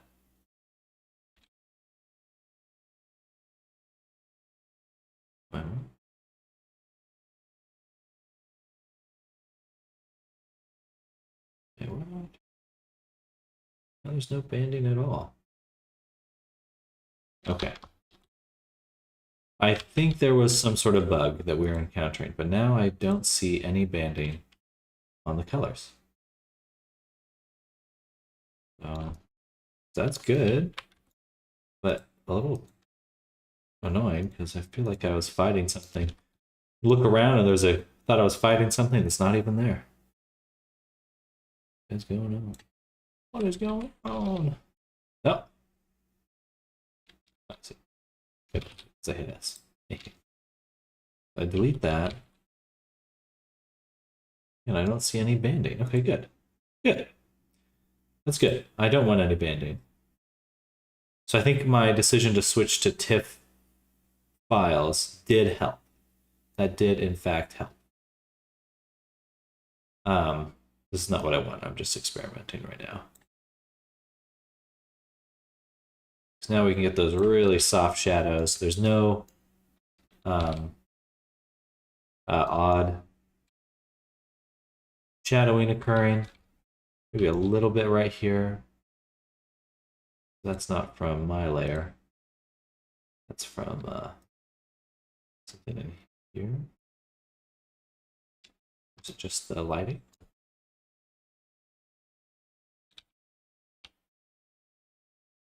Woke up too early and slept until 1 hour ago, otherwise good. Have tried using the pointiness geometry node, but it never works, neither high or low poly. Mm. Is there a pointiness node? I feel like you could make your own way to calculate that. I don't know enough about it, but you could probably use some sort of comparison to make your own pointiness node. But again, that's out of my. It must be possible, but what's possible and what's easy are usually two different things.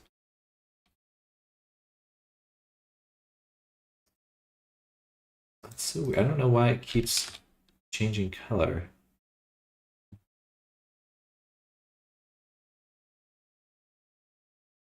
Failed to locate graph package resource. Cowboy Baker mono. Okay, so something about my.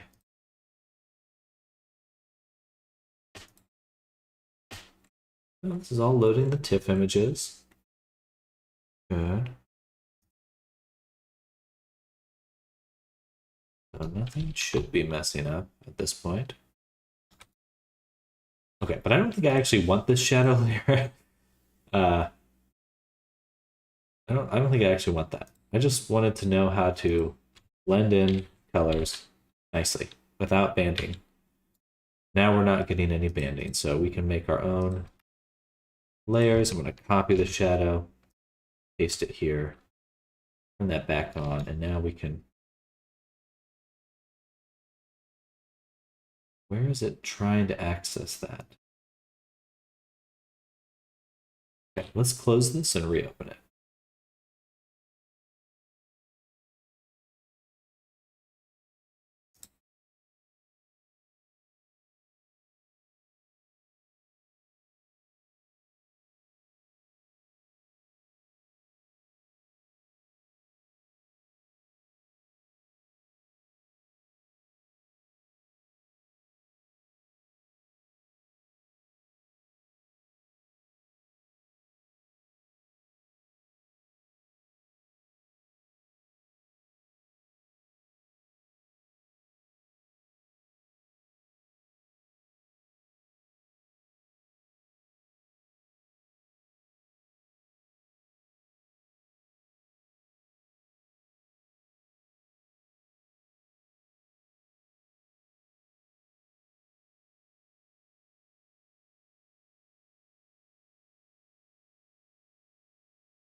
Has anyone been affected by the blue screen of death stuff going around? It looks like some sort of company fucked up real bad.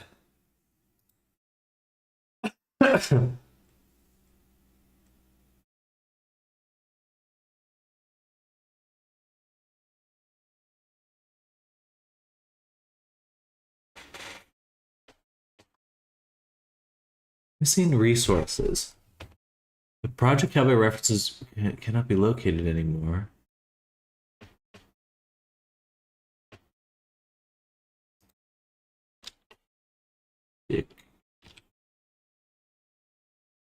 This.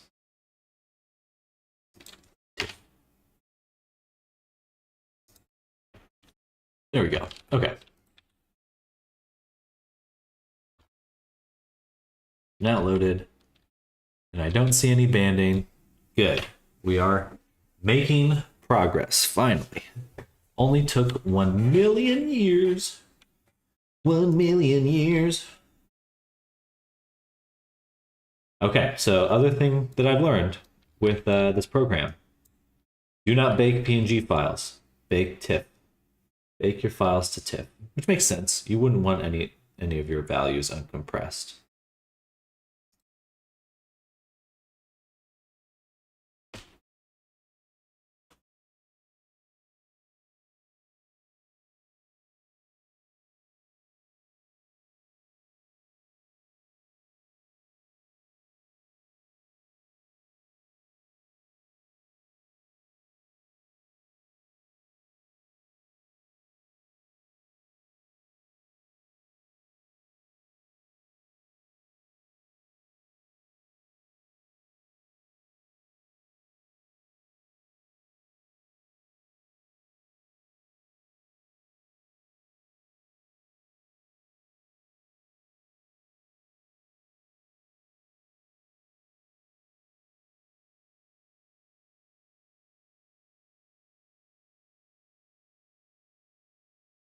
change our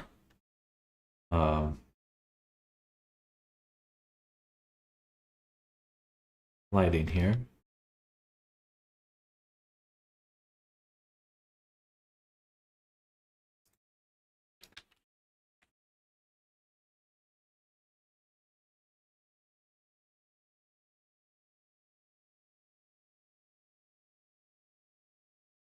So I'll take, now we'll go into pretty much each of these on their own and try to bring out the color. Bring out some definition on the base color. For example, here, we do want it to be a little bit brighter than that, just so we can give it some darkness. See there, we're getting some banding.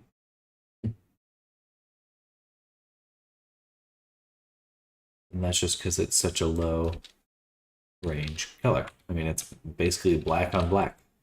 There's not much value difference it can have. Could be my monitor itself that just can't render those colors. Blah, blah, blah. All right. Then the spurs.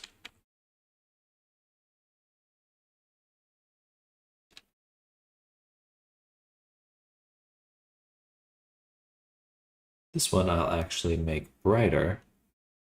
And I'm going to switch the mask to edges. Go and get a nice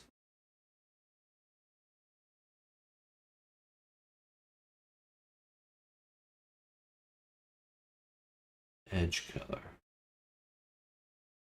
About there. Hello, Dwai Vendra Rastya. Is that an application for texturing or what? It is. This is Instamat.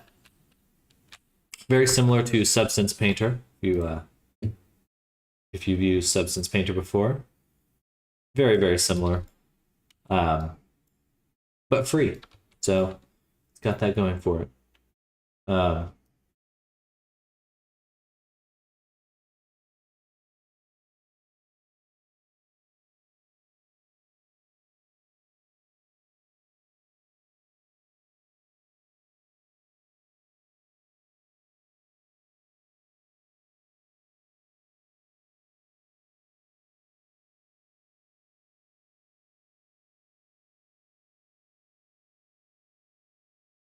We're going to give it a little bit of curvature, or grunge, I should say.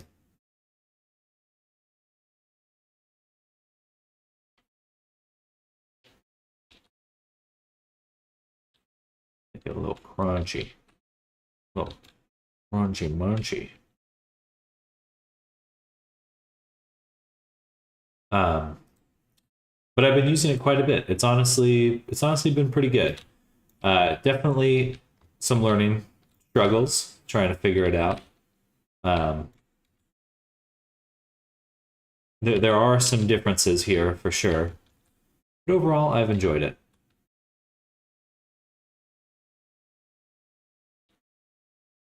Keep S there. Let's change that PBR view one more time.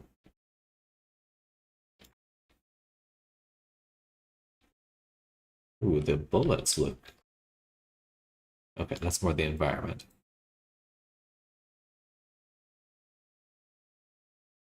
All right.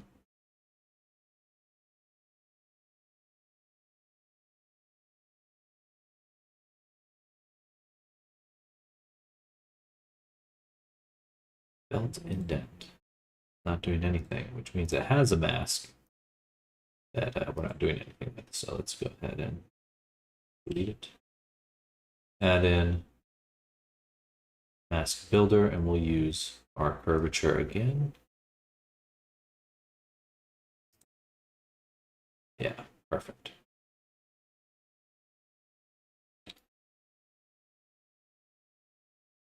Some light variation.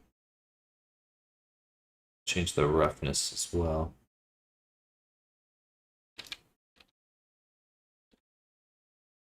Good. Good stuff. Oh, actually, on the actual pants, we do want some shadows.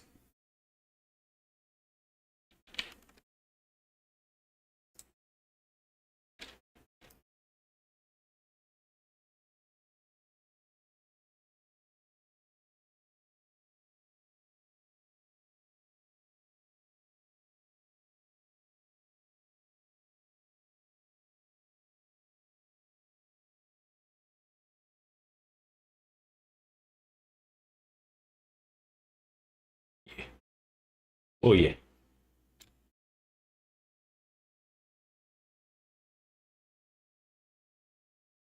All right.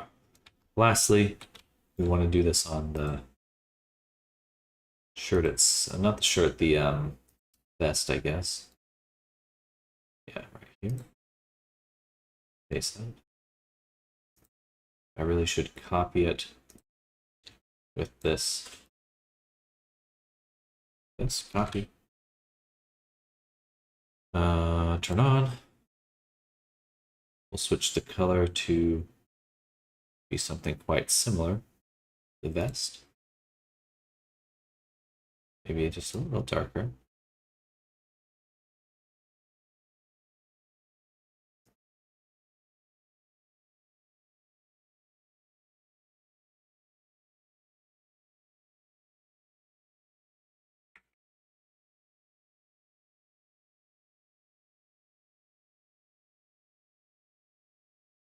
Cool. Something kind of mild. Get rid of this pattern on the back. We do not need that anymore.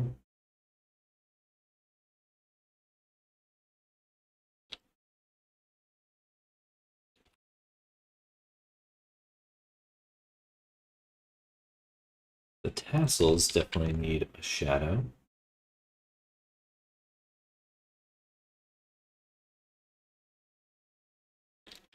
So I'm going to switch it to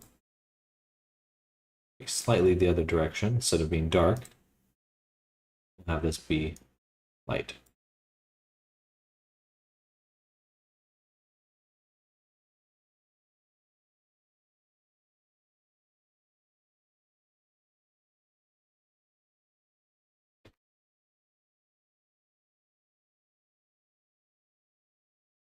What I really don't like about this is the way these are stacked. If I could swap the blur, that'd be better. Swap when it's blurred.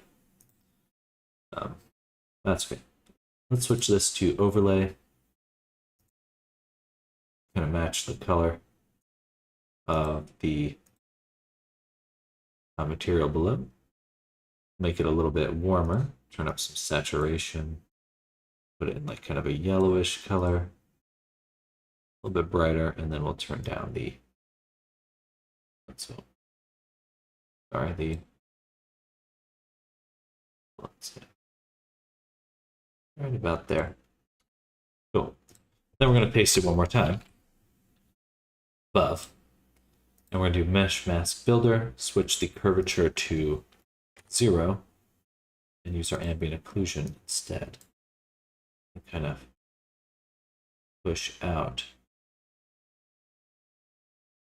Push the darkness. The darkness.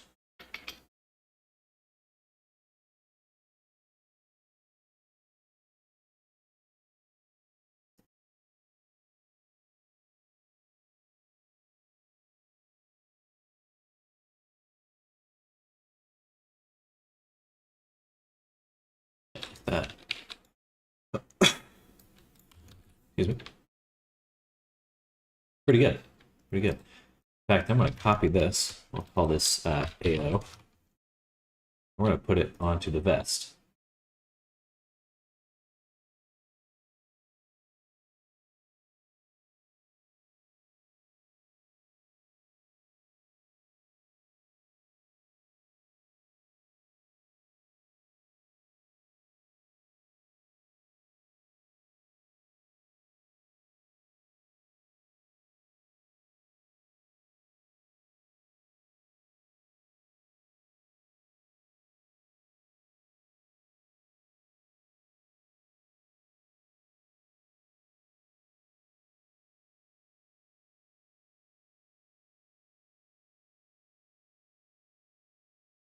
Need to paint some of it out there.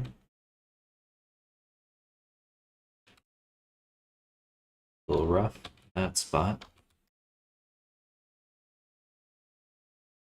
But I do like focusing on the individual colors.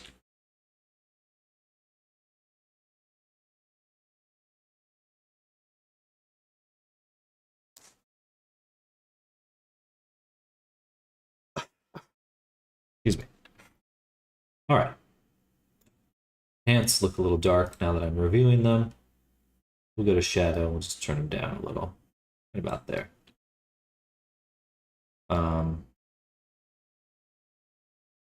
Hat's looking a lot better.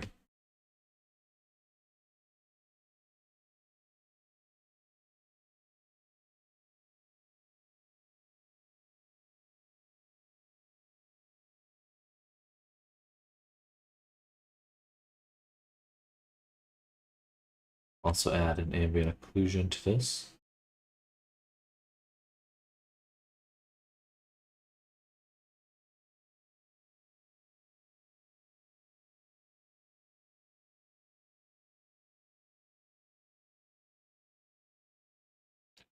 Yeah, way less banding. I don't know if y'all remember, the look of it before was a very bad. This looks nice. I'm pleased.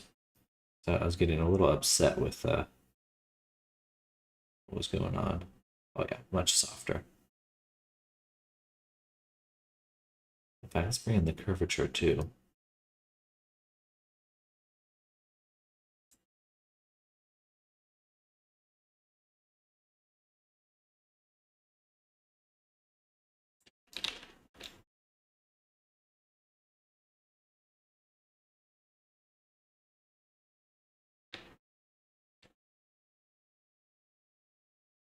And on top of this, we will add a paint.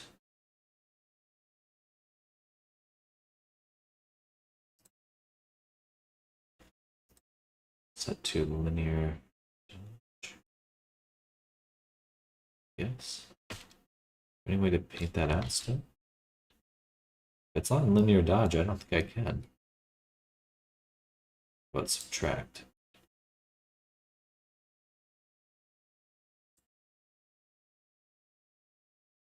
There we go. Cool.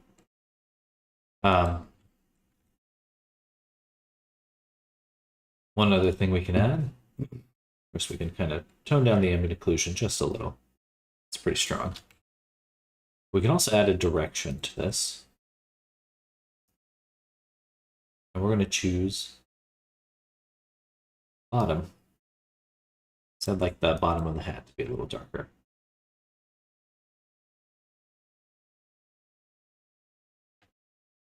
Not much darker. Just enough. Actually, I take that back. I'm going to hit 0 on everything. And we're going to go... And you know what? I think I'm going to just make a new layer completely. So we'll turn this back on. Delete the mesh mask builder. Drop in a new one. This one will just be direction. So do a little bit from the bottom.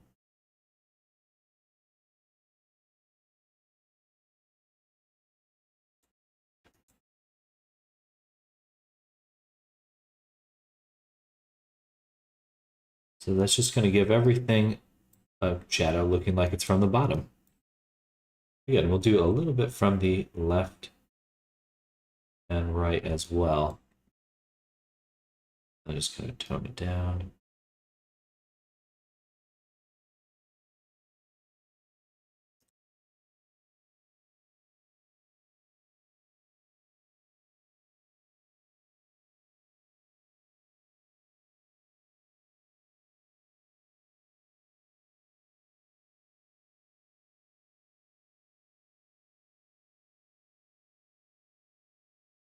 And this really just gives it, I don't know like how easy it is to tell, but this nice little highlight on the middle. I love that.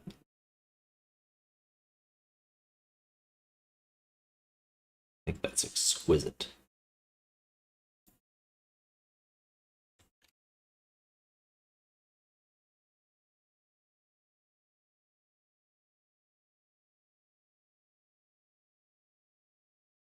Oh yeah. High quality.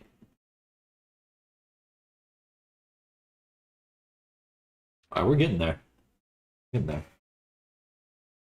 Let's go ahead and export this out to Unity.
All right, get those export.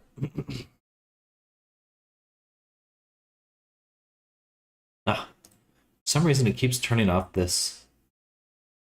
It's so frustrating.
There we go.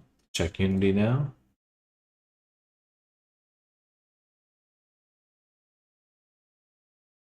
Oh. Oh, I overwrote the wrong files.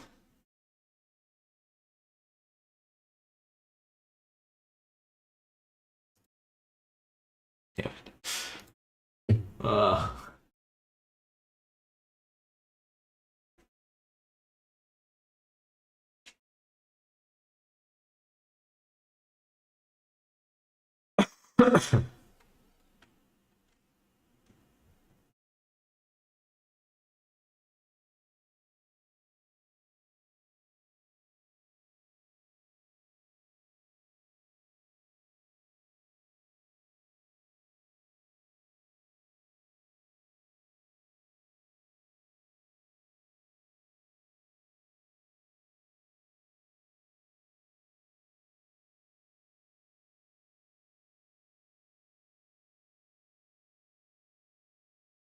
All right.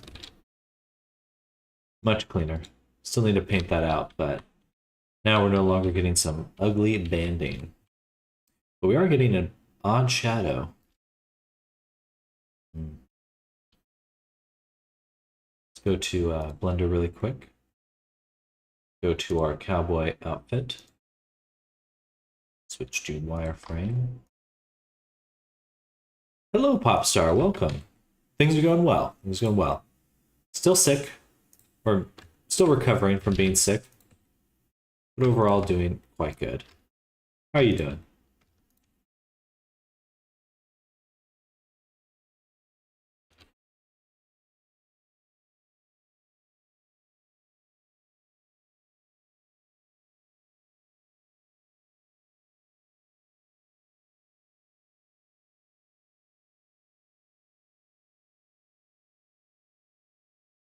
A little jagged, but not too bad. Is it the tries? Awakes from slumber, the shading? It is the tries. It's the normals, for sure. Yes, yes, it is. And there is a lot of offset difference between them all. So I could either do that, or I could try to copy and paste the normals.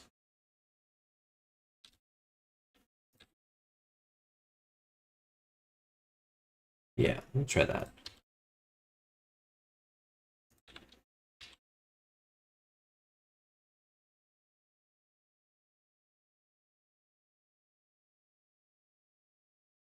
It doesn't look too bad.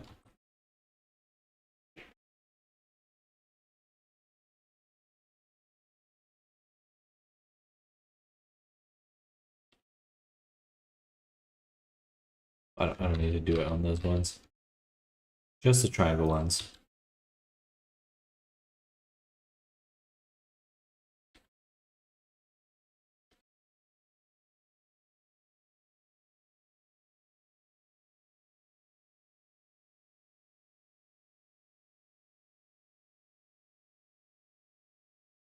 Try that. It may also be how Unity is interpreting these as well. So I might need to adjust the import settings. Excuse me.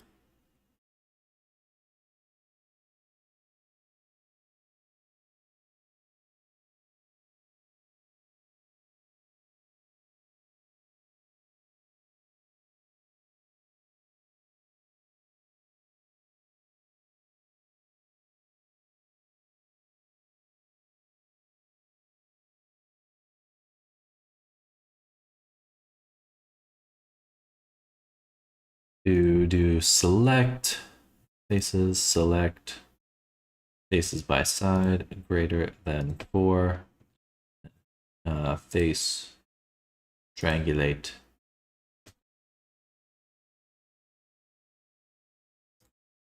That's off.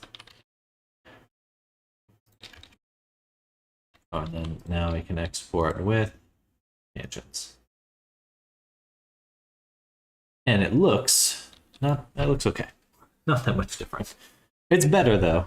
We're still getting a little bit of jaggedness, but it is better.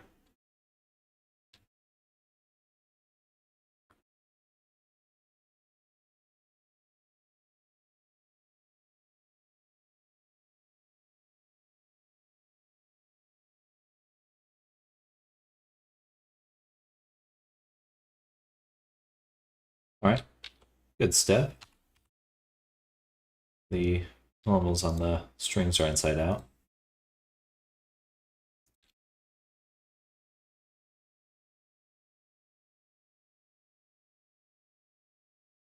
Are they though? Are they?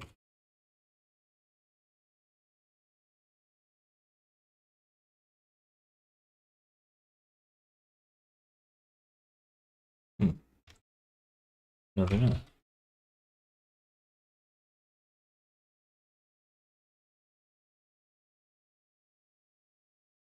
The color on the tassels is messed up.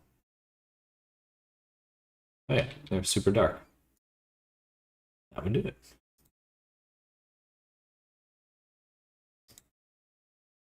So it's something about the ambient occlusion map. Huh. All right. Then we'll add a mesh mask set to subtract. Set these to deselect and then pick these ones. Okay. Strange.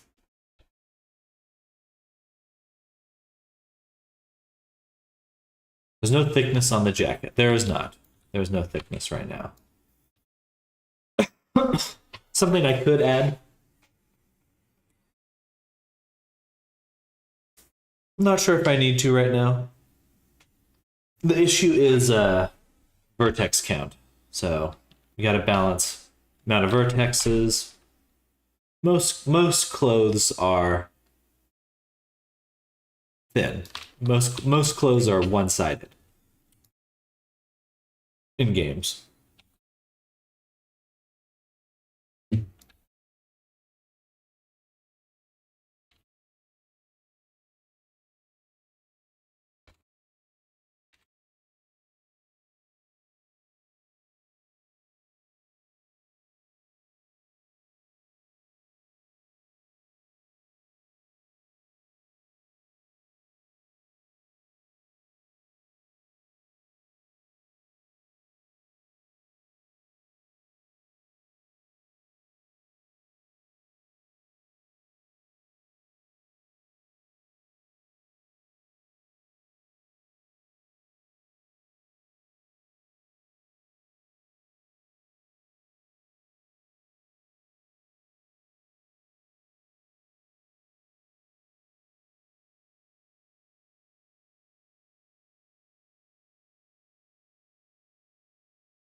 Now we can paint. We'll do a paint because it is very dark on the collar. Let's just subtract. Set the to x-axis. Oh my god, x-axis symmetry.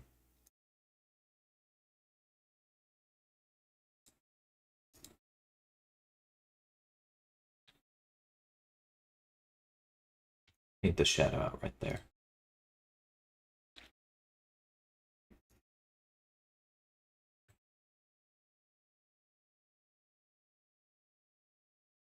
Oh, I'm zooming. I'm zooming around. All right, looking pretty good though.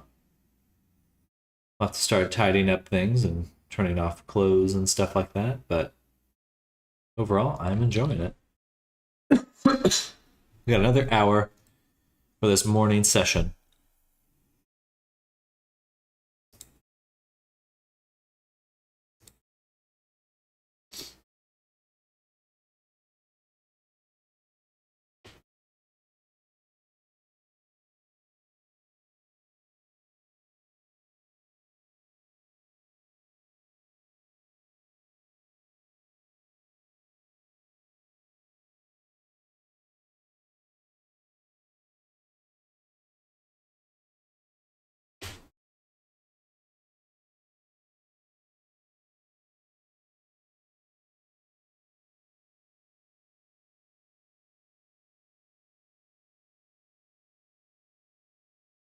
Mm. I want some yogurt. That's what I really want right now. Chocolate yogurt.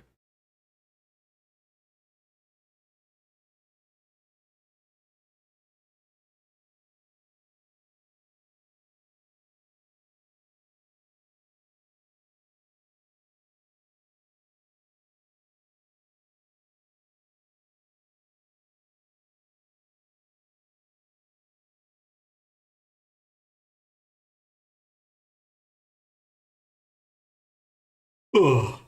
All right.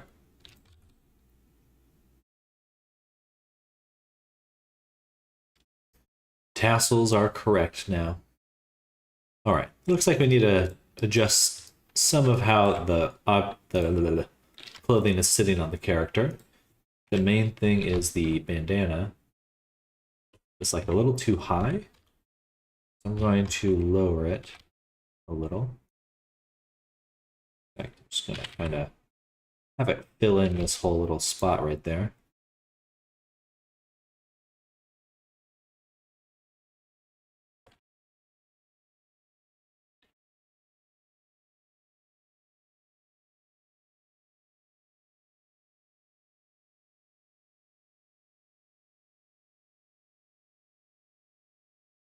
Right about there. So now we can see more of the neck because it feels a little too high up.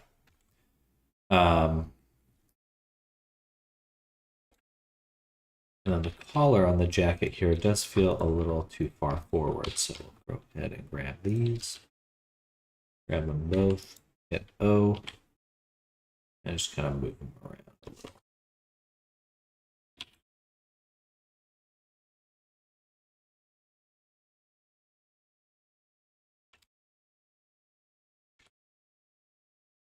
All right. Pretty good. So now what we can do.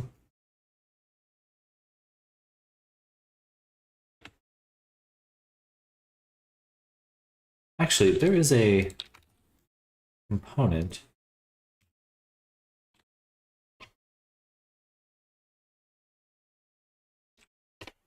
Armature link. This feature will attach a prop with or without an armature to the avatar. If link from is an armature matching the avatar's armature will be merged. The extra bones will not count towards performance rank. So, okay. So I can keep these objects separate.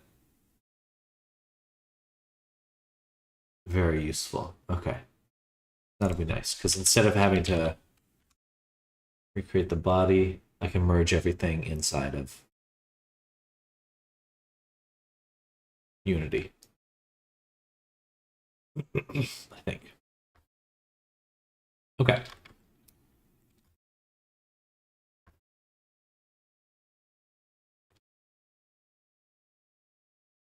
We'll start combining some stuff that does need to be merged.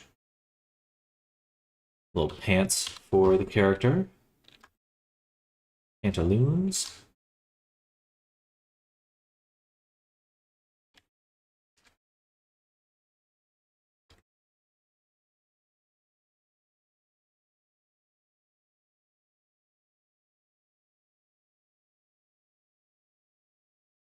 All right. Good stuff.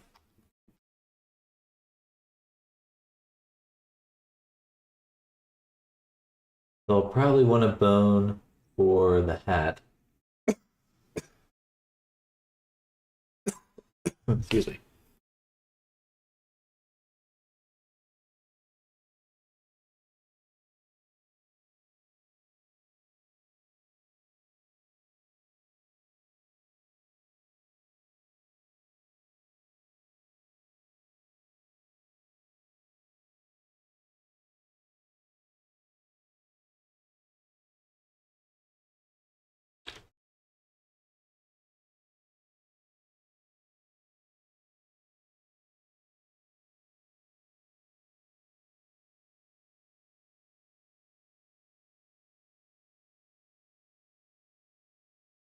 All right.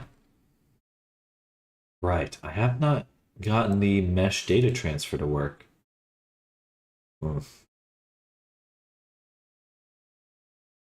any of the data transfers to work.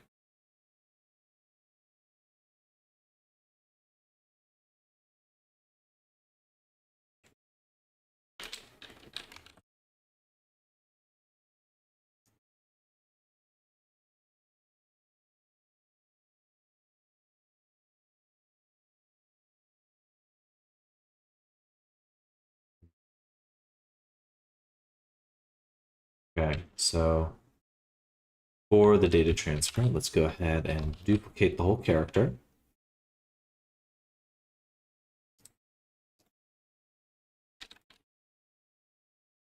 And we'll make actually, sorry, before I do that, we'll make a new collection, which I'll call data transfer. Move that up to the top. And I think we have a multi-res on this character. We really do not need one.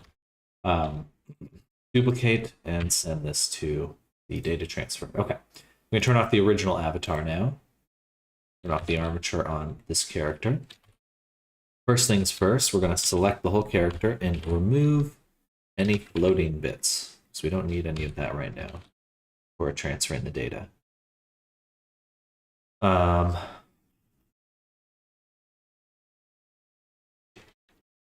None of this is really going to need the tail for now, so I will separate that as well. Boom. And then we'll turn on the low poly. You need to recenter where the hat's going to go, though. I think it's just not quite sitting on him properly.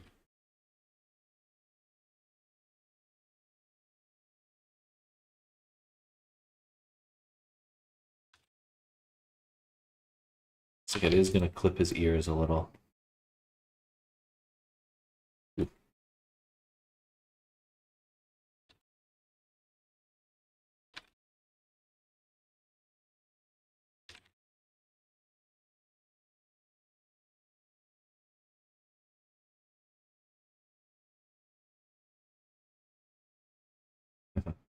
We're gonna have to turn off a big chunk of the head.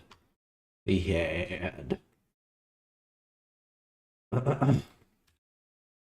Okay, leave that there for now. All right, back to data transfer. So we've got the mirror.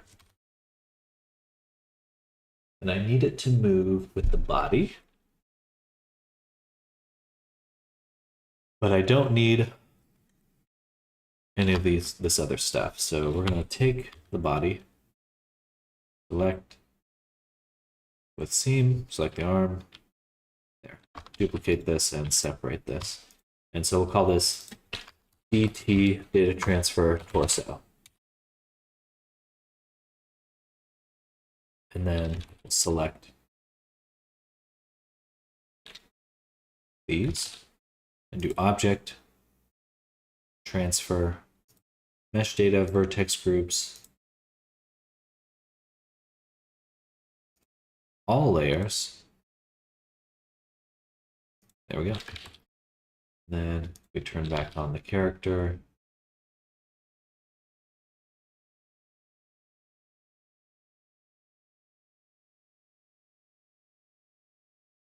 And parent our clothing to the armature. All right, things are moving. We turn off the data transfer. And we've got some really terrible weights to start with. Let's see if we can get the robust weight transfers installed. Robust weight transfer.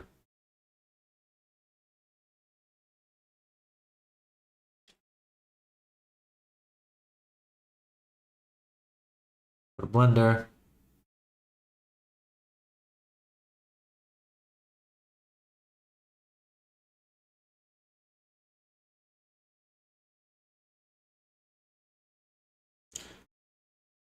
Yeah, this has to be it right here.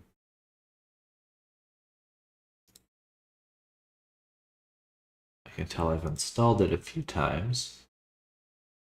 We'll pray that this time it actually does work.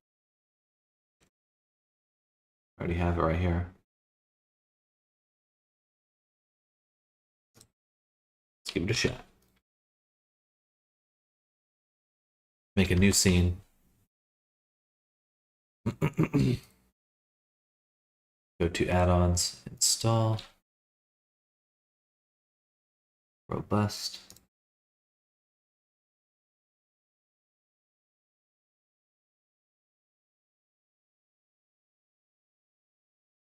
Access is denied.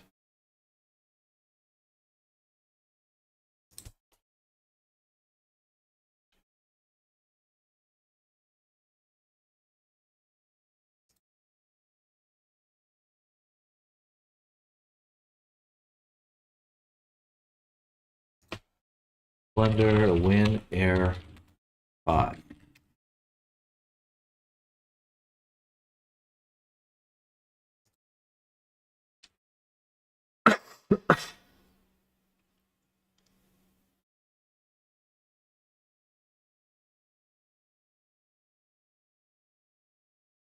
Delete the file path.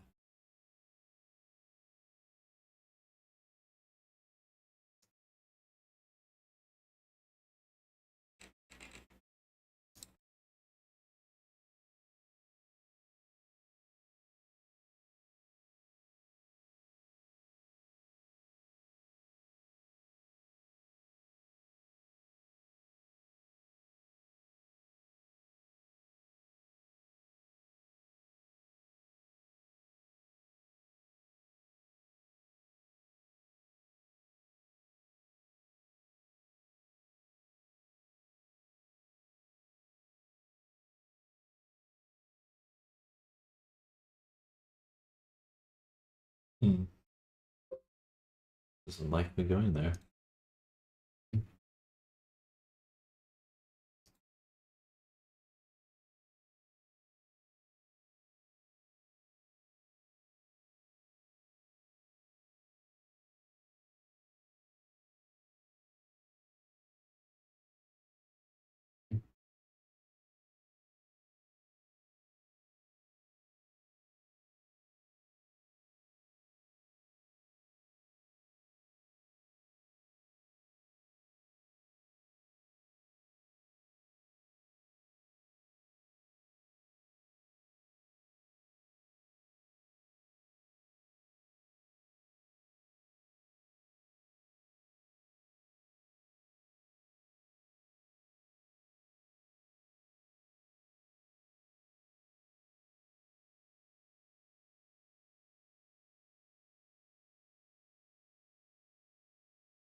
Blender.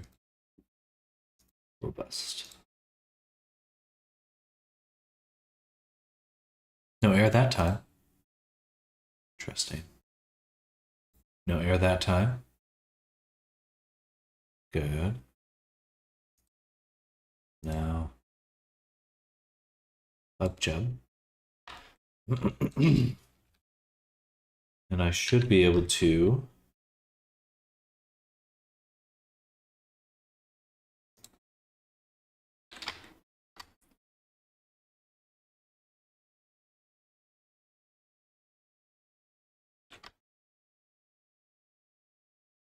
should still work.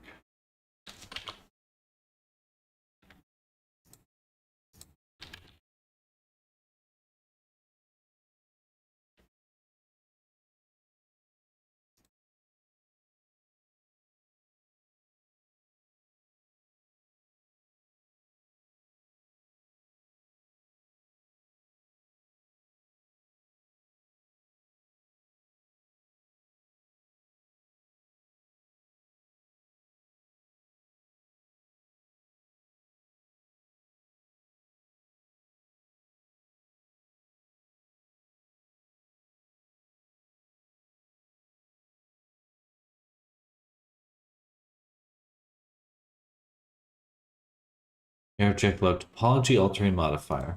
On that.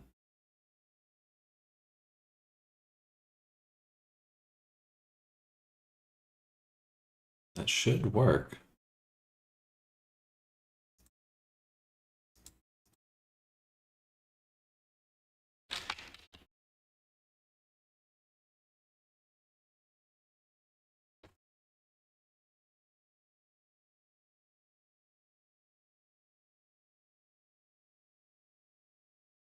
Each torso has no armature modifier. Is that really an issue?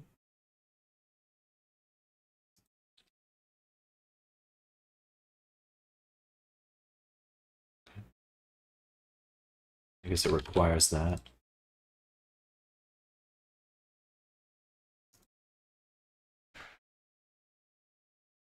Okay.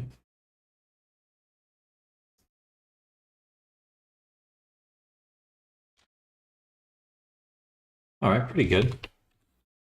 Pretty good. Still getting some errors, but I mean, I've never been able to find any add-on that has no cleanup. Always going to be a little. And things do seem to be pretty contained, so pleased with that. Minimize that influence there.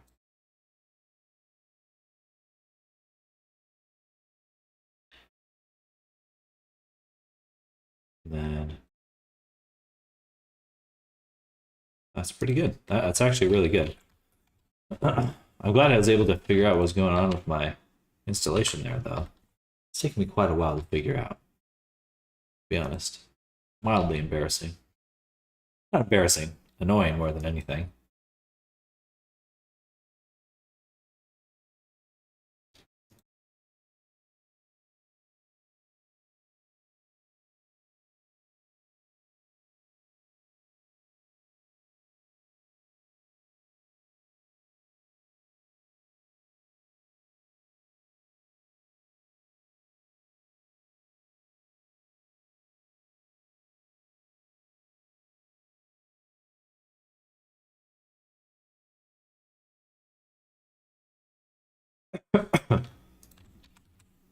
All right, good stuff.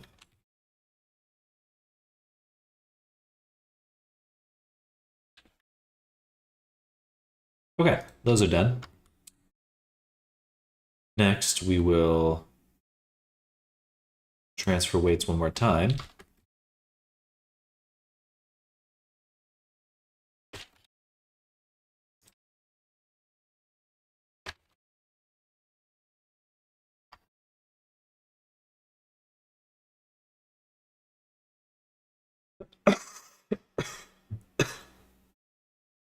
Excuse me. Ugh. I don't like being sick. What the heck?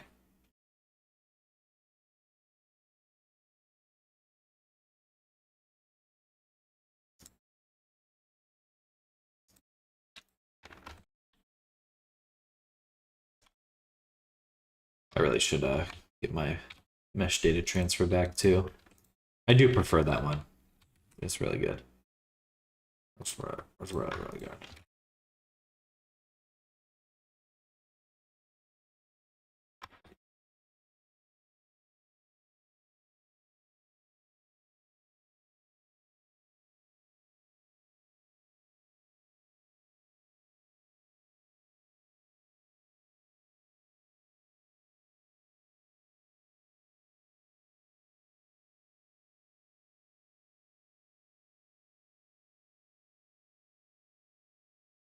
Actually, these ones are better. This is better. Just very slightly improved, I would say.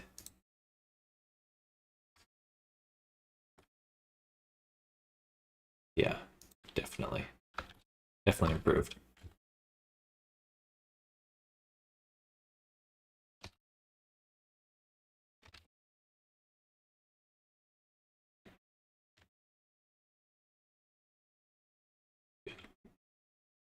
Good stuff. Okay.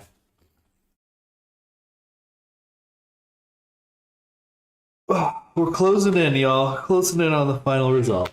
Slowly but surely.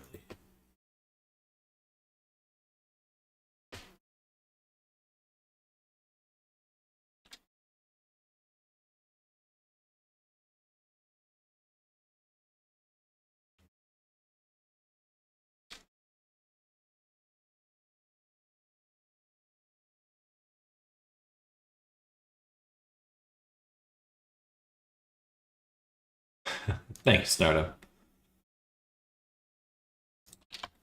Do do do do. Baby, baby, please.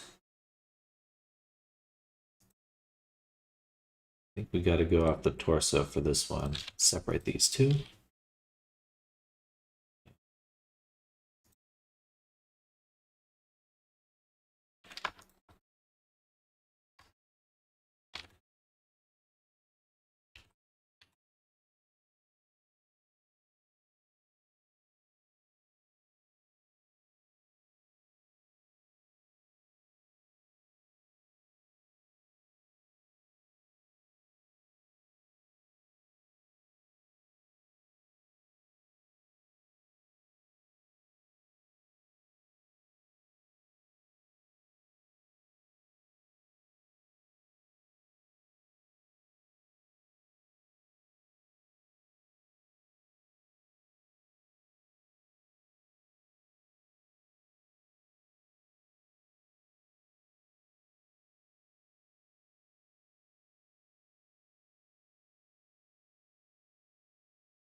Plap, plap, plap. Okay. And lastly, this one's really easy. I don't even need to. Anything? Empty groups. Weight paint. Select everything. Head. Sign. Okay, that should be the full cowboy outfit. No, we still got this guy. All right. Excuse me.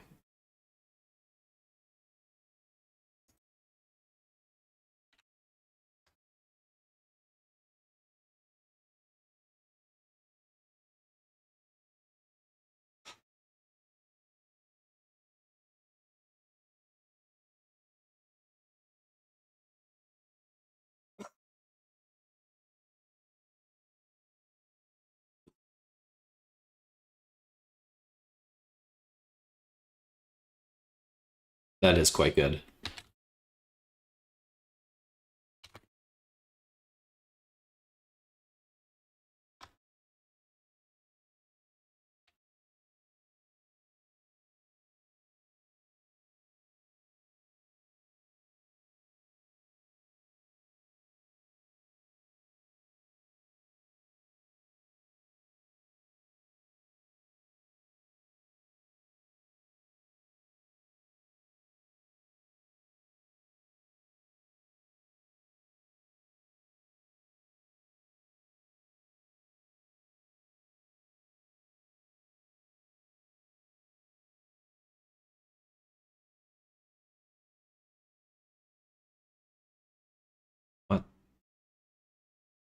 Really? Okay. All right.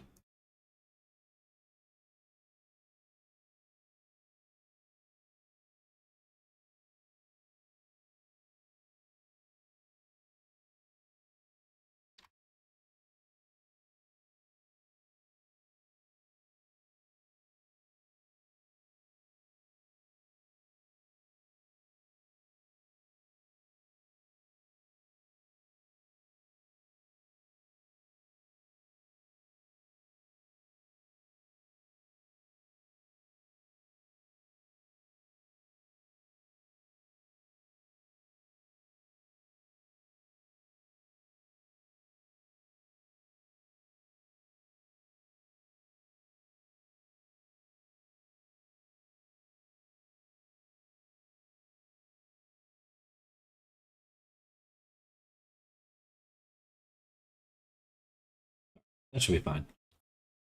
Okay. So there shouldn't be any mirror mods left on the cowboy outfit. We should just be able to combine everything into one, which we'll call cowboy outfit. You know what? I'll keep the hat separate. Cowboy.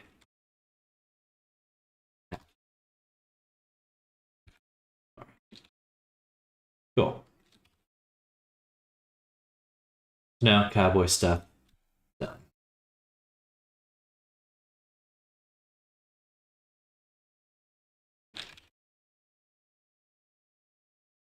For the shoe retopo, this should be quite easy, but just in case, go to its transfer, take the foot, duplicate it, separate it, and we'll call this DT left foot.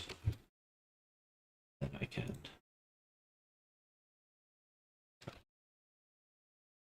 take the shoe, which is everything's merged. Open up robust, sample the foot.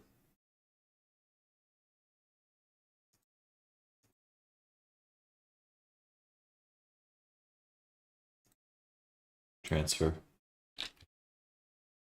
Add that mirror modifier back and apply it.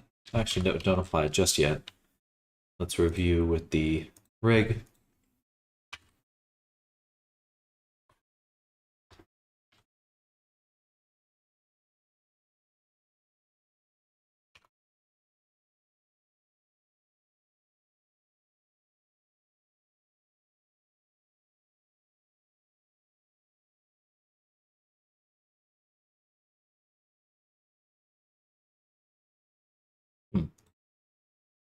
It should mirror the vertex groups. Don't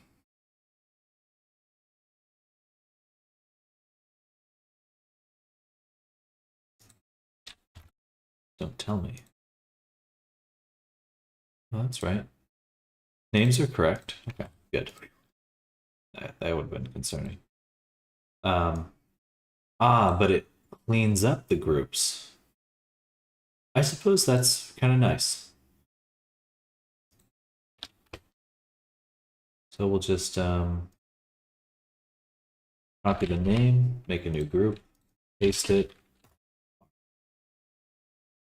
copy, paste, R. All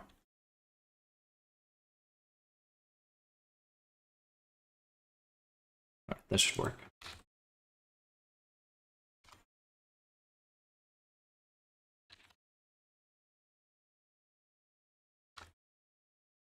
Awesome.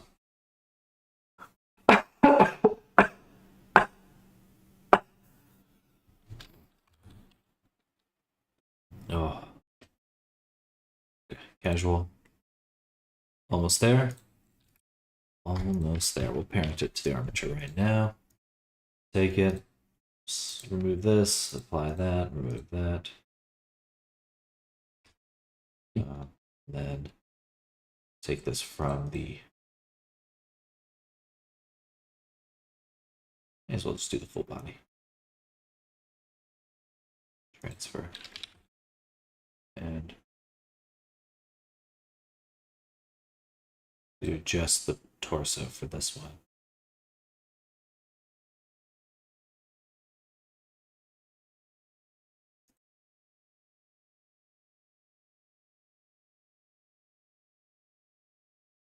And bring back the rig. Parent.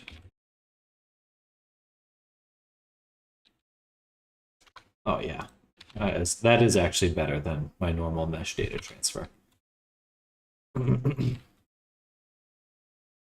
Much closer fitting.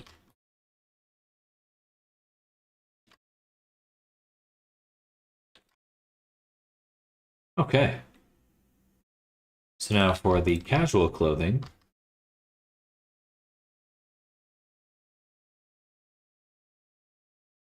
Whoa, my eyeball.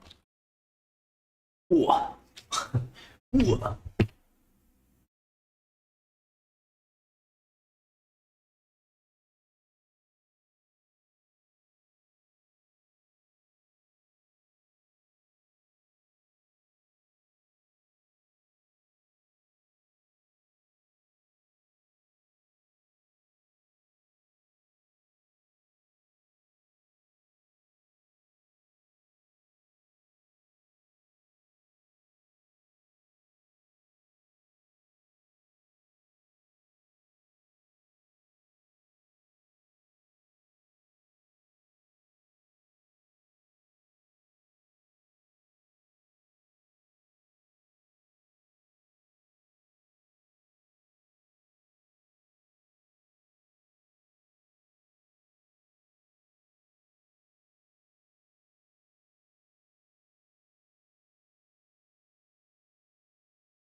Okay.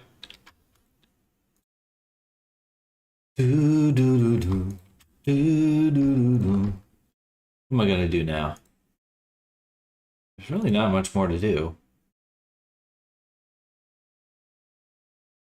It says shape keys. Ah, that's right, to make things fit. No, it does not. All right. Do I combine them together? We're gonna have the jacket.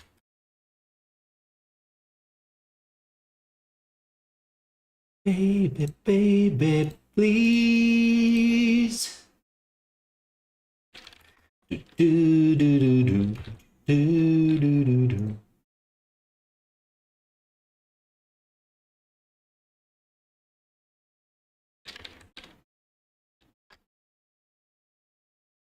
Baby, please. Okay, we'll parent it here. And then I want the transfer from the torso. It should be pretty good.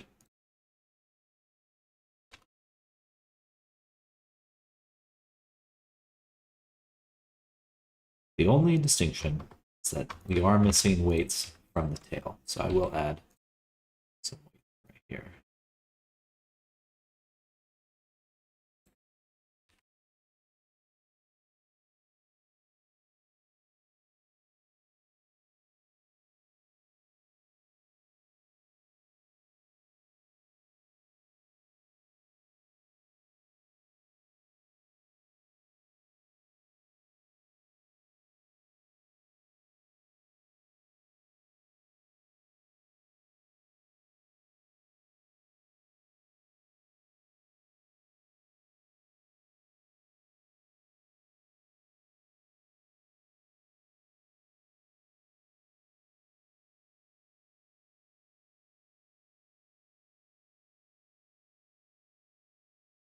All right.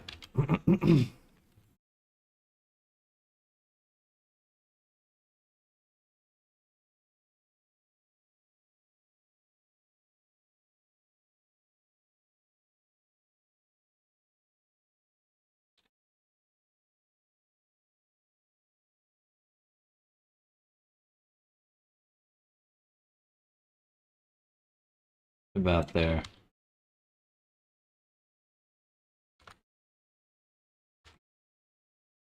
And then we do want to make an adjustment on the back of the jacket. Right there, because we are getting some actual clip.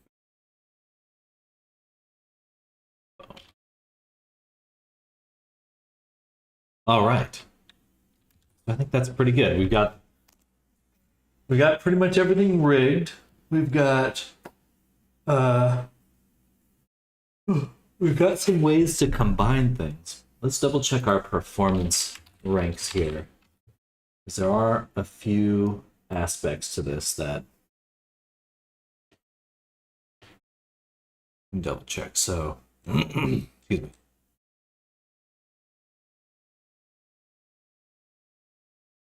Oh, interesting. All right. Oh, this is different. They just changed this in the recent update.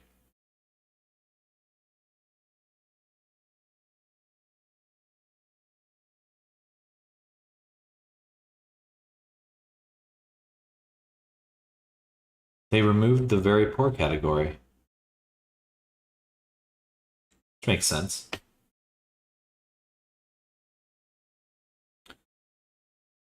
So medium, we can have 8 skinned meshes. Okay, we're fine. So for each, we will do a separate avatar for each of them.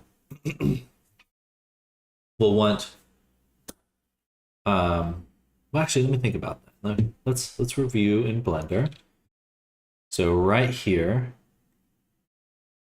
with all of these enabled, so we can have a cyberpunk one. That will be a separate avatar. So I have cyber. So that's one cyber. And then 2.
Top of the head camera. All right, so I have the first outfit here. And then the second outfit, the cowboy, is over. So we do have to go in and optimize our cowboy outfit. So let's do that right now. How much do we need to get it under? Oh wait, no, I'm wrong. I am wrong.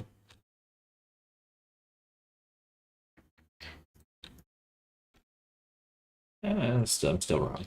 So we have the shoes on, but we need to get it under, let's say 6,000. So we need to subtract 6,000 from this total. I don't want to mess with the original model, but that's a lot. That is a lot to get rid of. But there are some good candidates. There are some faces that are facing inward on both the spurs, and yeah, so we should have our work cut out for us here.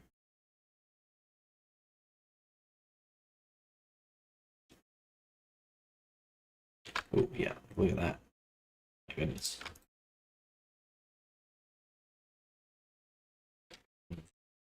I wish I had not applied the mirror mod yet, though. Yeah. I have already deleted the back of that.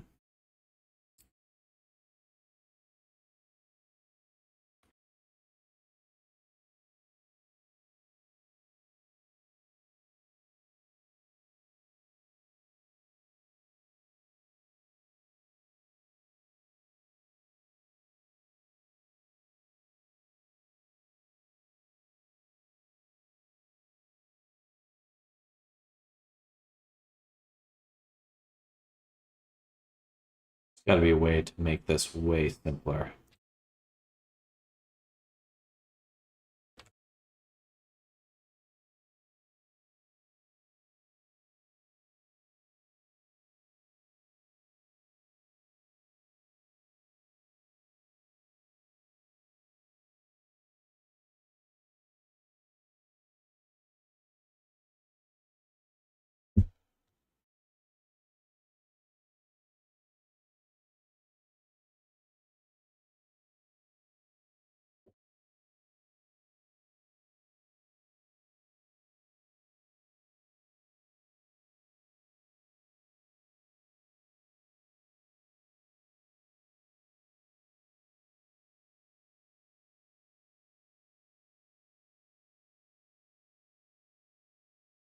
Separate this one here. I'm curious if we could use the multi-res to unsubdivide. We can. That takes it from 2,000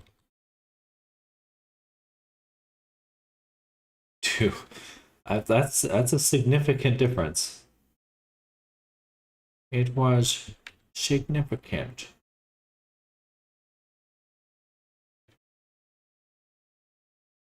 It's very significant, actually. About half of it right there.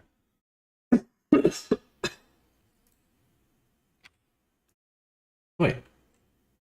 Ah, balls. I may not have even needed to do that. Get rid of that. Bring everything back. OG. Yeah, we're good. What am I worried about? I swear I was over a second ago.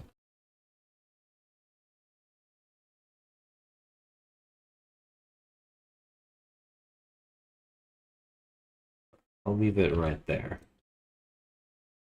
Because all we edited were the spurs. No, we didn't even touch the spurs. We really haven't edited anything at all. We should be good. Turn back on. Make sure we got this thing hidden. And yeah, we're good. Okay. Very good. Awesome. So we'll have 3 outfits total. Cowboy. And then the original OG. So those are the 3 outfits we'll be making. We're pretty close to done. We need to bring in some of the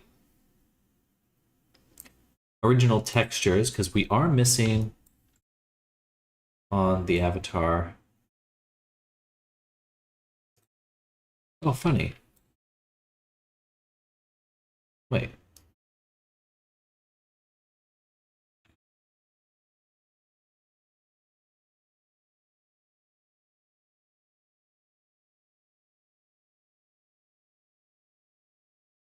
Ah, gotcha.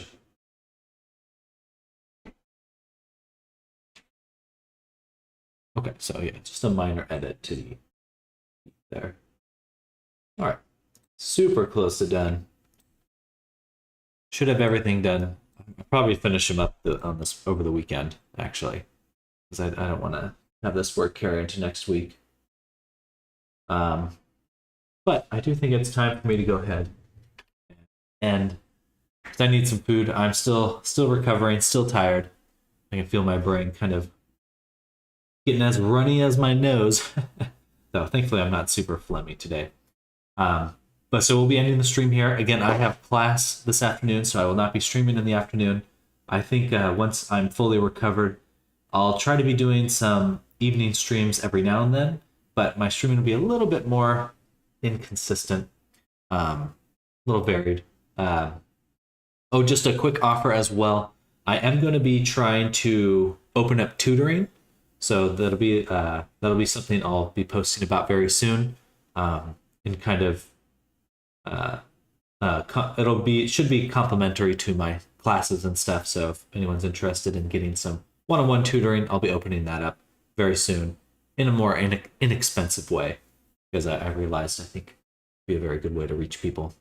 Make sure to stay alive to reach the weekend. Thank you, Stardom. Same to you. I hope you all have a great rest of your Friday. Thank you all for hanging out. It's been a good week so far. Slowly recovering, slowly getting better. I have a lot more energy now than I did 2 days ago. That's for sure. But I'll see y'all soon. Have a great rest of your day. Enjoy your weekend. Goodbye, everyone. Bye.